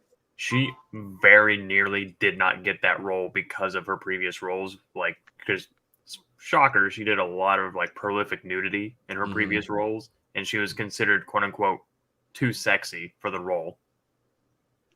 And I was like, oh, that's a odd flex, but okay. Right. That's Another monster says Corey Feldman is useless in Gremlins. Also, Phoebe Cates is hot. Yes. in other news. The weather changes. Nana Reaper. I do agree with you. Another monster. I'm not just busting your balls. My mom wouldn't let me get Megatron, so I got a Walther P-38. You know what? There's actually a funny story to that. So when they first created what became the Megatron character over in Takara as part of the Microchange line, it was listed as a Walter P-38 toy. And eventually it became the Walter P-38 Uncle toy as they added all the attachments and everything that you wound up seeing when it became the Megatron toy. So it was in the movie Uncle, or Man from Uncle, or whatever it was. Yep. And that was a big thing at the time. It was the spy films and spy shows. So, I mean, they kind of went with that theme over there. Takara was paying attention to what was going on in the United States. Mm-hmm. Yep. So, also, just a quick segue, because it's on my brain, and I'm going to go mad if I don't say it. There's this whole debate raging online about toys being made specifically for kids versus collectors. Mm-hmm. And there are certain camps, people are like, well, toys are made for kids. That's why you say ages 4 and up. And I'm like, the Japanese market completely destroys that argument. Destroys that argument. Because you look at like SH Figuarts or any like Monster Arts, anything that they make clearly is not made for children. No, you're not, spending $100, $200, $300 on a statue and then letting a 5-year-old play with it. Right. So that's not even the end of it. Some of them are costing hundreds of thousands of dollars now. It's ridiculous. Yeah. The price. Yeah. Those aren't toys. Those are collectibles made for adult collectors. Right. Absolutely. Certain things like the new Motu Origins are, it's made for children to play with collectors in mind, because it's based on the original toys and all that. But they move. They're made to be played with, or they're kind of hefty figures. I've had one break on me, which was just my bad luck. But like, you start looking at things like, SH figures are like Mezco, or like, certain things are clearly directed at collectors. Like they're called collectors, like on the box and all that kind of shit. But it's like, there are some people that like, if you're too critical of a toy running the channel that I do, they're like, these are made for kids. You just need to relax. I'm like, I don't see parents dropping 20 to 25 per figure for their kids. I just don't see that happening. I'm pretty sure these are made for us. But exactly, what the fuck would I know? I only have, a huge ass budget that goes towards it. So. Yeah, and you pay for your shit. You don't get it sent to you for free. Yep. I assume they mean that they're designed for, or that they want to design them for kids to play with. But as far as like, I don't know, the collectability and everything, the people are going to spend more money on them. Yeah, that's for adults. Say kids spend their money. Well, that's the other thing. Like, they're like, oh, these are kids buy more toys than adults. I'm like, correction, kids don't have their own money. Any money they get is from an adult. but kids are more likely to spend whatever it costs for a new Fortnite skin than they are on a toy. Mm-hmm. So, let's see. Unless it's a very specific character they want that for. Yep. I Like bought G.I. Joe. Oh wait, dude, that's my age group. don't get me started on the G.I. Joes. I was pissed. I was in the store looking at the figures the other day, and I'm like, I'm not spending $13-14 on a fucking 3 3/4 inch figure. I did. I trust me, Sal. I wanted to. They had 4 fucking Hiss tanks. I've got one. I was looking, and it's the Hiss 2 that Yeah, comes it's with the blue. Walmart exclusive, the blue one. Yeah, they have 4 of them. I'm like, fuck, I should have bought them. I should buy them. They're really they're not that expensive. Like adjusted only for 20 inflation, they're really not that expensive. No. So the thing that gets me with that line, they called it there were mumblings online and rumblings. They kept talking about their retro collection, this, that, and the other. And it's like, okay, so we were all expecting like O-ring construction, like original 80s style figures.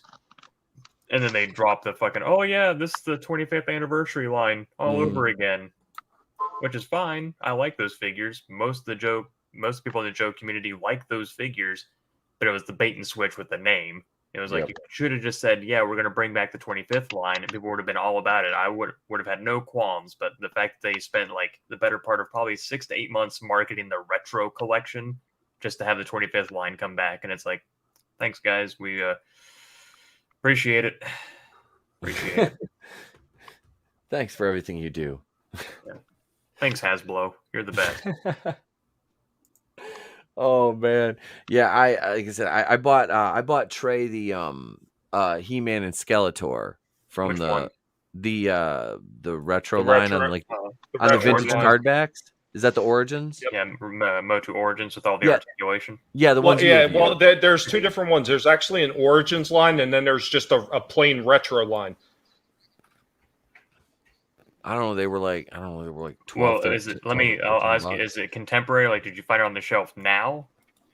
Yeah, it was like I bought it like a couple weeks ago. Yeah, the retro line was made by Super 7, and I don't think they're in production anymore. Okay. Yeah. Yeah. Well, these were no, the ones- they do have a retro line that's made by Mattel, and it's actually not listed as Origins because they shoehorned the Origin figures as far as like the packs are concerned, like where they had Skeletor as Keldor, and they had the early version of Trapjaw, which I forget what his name, and then they had a couple other packs like that. They listed those as the Origins figures as part of the greater retro line. But yeah, the retro line is actually just a separate line all to itself. That's the first I'm hearing of it. Like, it's all called Motu Origins as far back as 2020 when they released those 6. It's all been called Origins as best I know. So all right. But the reason I'm asking specifically because there's 2 versions of Skeletor and 2 versions of He-Man now.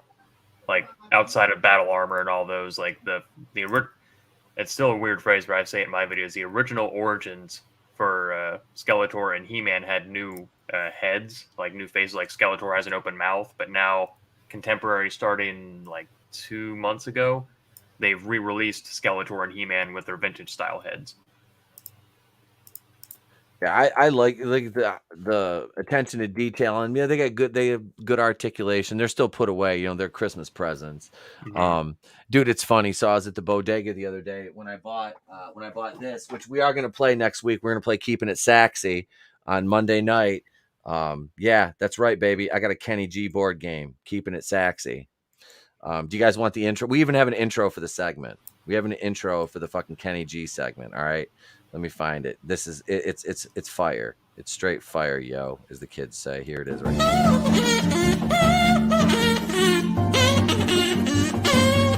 Yeah, that's just a taste right there. Isn't that hot? Can't wait. We're gonna play some Kenny G, Keeping It Saxy. But really, though, we're talking about toys. I'm gonna give this away. It's just like a little plug and play. It's kind of a nice little collectible. It's a throwback game. The wrestling steel cage challenge. You got Warrior, Macho Man, Bret Hart, Piper, Undertaker, Razor, IRS, Sid Justice, Jake the Snake, and $1 Million Man. Whether you want to actually play it or put it on a shelf, just kind of a cool little thing. I'm going to give this away. I haven't decided how the hell I'm going to do that yet, but we're going to give it away. So who was the Hart brother that died? Was it Owen? Owen's Yeah, the one that was fell. Owen Hart. Yeah. Yeah, he fell off the rigging that Yep. they actually, because he was doing the Blue Blazer Blazer. again. And basically what they did is they lowered him down from the scaffolding on a wire, and the wire on the harness wasn't secured properly because everybody was in a rush to get him going, and he fell upside down and landed on top of his neck on the turnbuckle.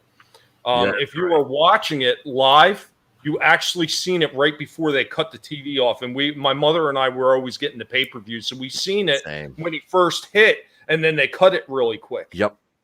Because he just came down like boom. And it was like I remember because like me and one of my buddies like that I went to high school with, we worked together at a landscaping company because we were like, well, I was like 18 or 19 when that happened. And yeah, we were at work the next morning talking about that. And then, we watched Raw the next night and it was like, that was sad. It was like, yeah, because you saw he just came down all of a sudden and just smacked into that turnbuckle of the rope. And you're like, what the fuck? And then it just cut, and then, like I said, it happened on live freaking pay-per-view. And it's like, they kept the pay-per-view going because like, how are they going to refund all those people's money? You can't just stop the entire show. Yeah, that's the thing. The show must go on regardless. And they always say that too. Yep. Yeah, they mourned afterwards, though. Oh yeah, I bring that up because I know his widow and I guess the Hart Foundation had fought for years to not have his likeness be used, but now they found like a backdoor with I guess AEW was doing their figures and they secured likeness rights to make Owen Hart figures, and the way they did that is there's an agreement now that like every certain percentage of however many are sold, like go towards the Hart Foundation. Okay. So, all right, good. Yep. So now you're gonna. There was some name for it, but there's certain ones they can't use, like character names they can't use or costumes, but they're supposedly going to be doing Owen Hart figures going forward, doing that. They should make one and call him the Nugget. Remember when they started calling him? I'm not a Nugget. Yeah. So Kendo will be very happy to hear that. Oh yeah. Oh, we're in a chat on Facebook, and I dropped an Owen Hart meme in there. He just fuck you. I'm like, yeah. I know. So just let him know that because he asked me to do a custom for him at one point. I've been looking at things I could make into a custom Owen Hart, but now I don't have to because they're going to be making Owen Hart figures. So funny story about Owen Hart figures. I have an Owen Hart figure, and I bought it. It was like before Trey was born. Me and the wife were at like a little secondhand shop, and I found a bag of like the Jack's like old 90s WWF wrestlers, and for like $10, and I bought it. It had 2 Rocks, 2 Stone Colds, Owen Hart, Billy Gunn. So I'm like, fuck it, whatever. So I bought it. And the Owen Hart figure on my old Instagram account that I nuked years ago, I would just make videos of him. Like I would drop him off stuff. And just like to be a fucking smart ass. It'd be like, oh, look, Owen fell down the stairs or Owen fell over here. And yeah. But yeah, so me and Trey we got because I got the old ring over here on the wall, the old LJN one. Here's what we'll do. We'll do this. I'll just turn the camera. See it over there on the wall? Yep. There it is right there. So me and Trey set up and Sal, you probably saw the video I made on Facebook. Me and Trey set the entryway up, and we had my tablet as the Titantron. And we had wrestling matches like that. But yeah, the one we had Owen did a dive off something. It was I was like, Trey, Owen's got to jump. He's a leaper, trust me. Yeah. There was Mattel was doing a crowdfunding. I think it's closed now, but they were crowdfunding a wrestling ring that was like 90s or late 80s style, and they were actually like using wood for like the mat and all that kind of stuff. And you could take the skirt off, and that's freaking awesome. Yeah, $250. That's expensive, but it's it'd be something honestly just to have like a real, because everybody thinks that ring is a trampoline that doesn't know any better, and it's like, no, that's steel and that's wood, and there's this much padding on those, and then you have an apron, a canvas pulled over it, and it's a car accident every time your body hits it, and it hurts a lot. Yeah. That's dude. Yeah, there's some like I want to buy one of the old. I want to get a hold of one of the old Nitro rings from the '90s. See if I can score one of those.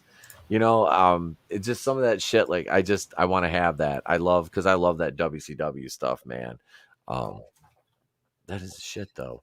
But I think this is a good place to taper it off for the night. I'll go around and we'll give everybody a chance to plug their channels. We'll start with the man up here next to me, Tommy and the Guinea Pig Collective. Hey everybody, what's going on? This is Tommy and the Guinea Pig Collective, where you can find me nibbling off toes. Probably people I don't like because that used to be, it seems to be the norm for the guinea pigs, they're a little bit out of control sometimes, and sometimes you wind up getting the Joker Pig, and I like to just like go at people like Walton, the tree historian, the anima historian. That guy, I like that guy, but I like to bust his balls just as much. Oh, back to you, Tommy. Oh, yeah, thank you very much. But you can usually find me talking about old toys, retro toys that are being done right in old movies. And of course, every Monday at 6 p.m., we have Going Old School Retro Discussions where we get a panel of people together and we talk about those things from the past that we love so much. The last one we did was on Thundercats, which I got copyright claimed not once, not twice, but 3 times on. And guess what? I appealed all of it, and within a matter of 40 some odd minutes, had all 3 claims dropped. So don't say that it can't happen. Don't think that you have to take it. Fight back. Remember, never let anybody tell you what you can and can't say, what you should or should not watch, because your silence gives consent. Thanks for having me on, ETEP. It was nice talking with you and Sal, Saggy, Rookie, and Phelan, and all the wonderful people in the chat. You are the people that make this thing happen. Thank you so much for being here. Thank you for coming on, Tommy. It's always a pleasure, brother. Thank you. Next up, my man, my brother, Sal Vador. Glad you came back, bro. Yeah, I'm here. Yeah, most people here know me by now, so I'll save you the channel plug and all that. So, but yeah, I come on sometimes, and sometimes I come on and I rant, and I like to have fun. Like, despite my first outing, I like to try and have fun, keep it relaxed. So, yeah. Anyway, I'll cede the rest of my time.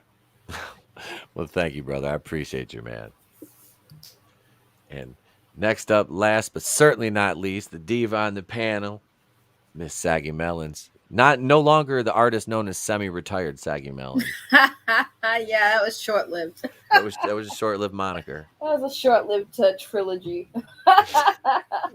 But no, I mean, Saggy Melons on YouTube. I do stuff and things. Make sure you put the Z and not the S, because then you'll probably also be doing stuff and things, but won't be involving me, because there's sus things on the internet.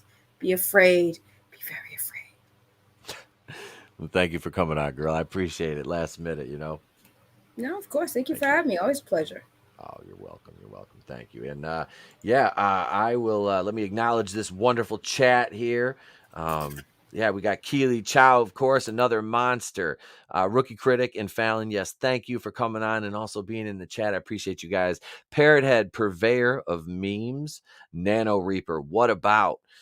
Collector Express. Let's see. I'm scrolling up here. Ashley Lynn was here. Author Stephen Walton. Thank you, guys. My fellow rogue. Zachariah 315. Hail. I didn't even see your comment, man. I'm sorry, Zachariah.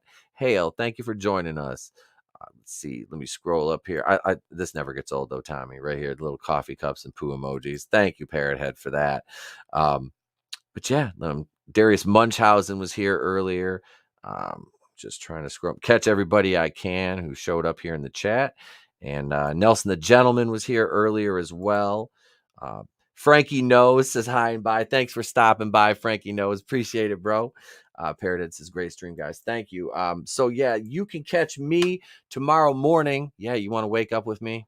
It's a pretty sight. Look, you get all of this. And it looks just as pretty in the morning as it does right now, which is not very. So the bar is set very low, like I'm James Cameron. So join me at 9:00 tomorrow morning. I'll be live till about 10:30 when I have to get ready to go to work, because tomorrow is picture day. Actually, no. The morning show will probably be at 9:30. We'll do an hour, 9:30 to 10:30, because I have to get my staff pictures taken tomorrow at school. So yeah, part of the PE department. Yay. So they're like, we need you to get your, I'm like, okay, yeah, I work. Yeah. So I have to get pictures tomorrow, but we'll still do the morning show. We'll have fun. We'll talk about, like Saggy said, stuff and things. But there's no Z. I don't have a Z on mine. Am I not cool now? I don't know. Is that what the kids are saying? I don't know. I'm terribly confused here. But no, really, join me tomorrow morning. We'll do the morning show. Tomorrow night, if PJ is doing the Orville Nation stream at 5:30, I will be over there. If not, I'm going to take the night off and probably watch Game of Thrones with the wife. Friday morning, I will be live from 9 until 10:30 ish before work, and then I don't know if I'm going to stream it all this weekend, but I will have Friday the 13th Part 8, that review out for you guys. And then the Phantasm review will be out by Sunday. Or Sunday. No, we'll do Monday with this because I'm going to be out of town this weekend. So yeah, I forgot about that. But thank you all in the chat for joining us.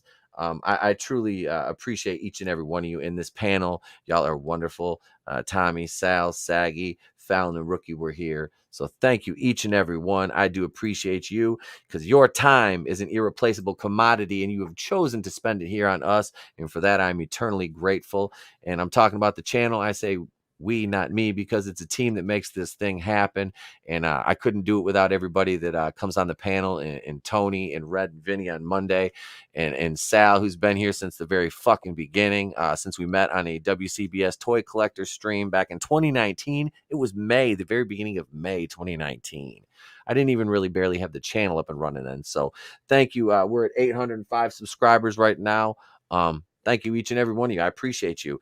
I'm Etepa Queen of the Place to Be Reviews. I've been here with all of you. If I don't see you, have a great day, a pleasant tomorrow. I'll catch you on the next one. And remember, it's always better to burn out than fade away. Mario, take him home.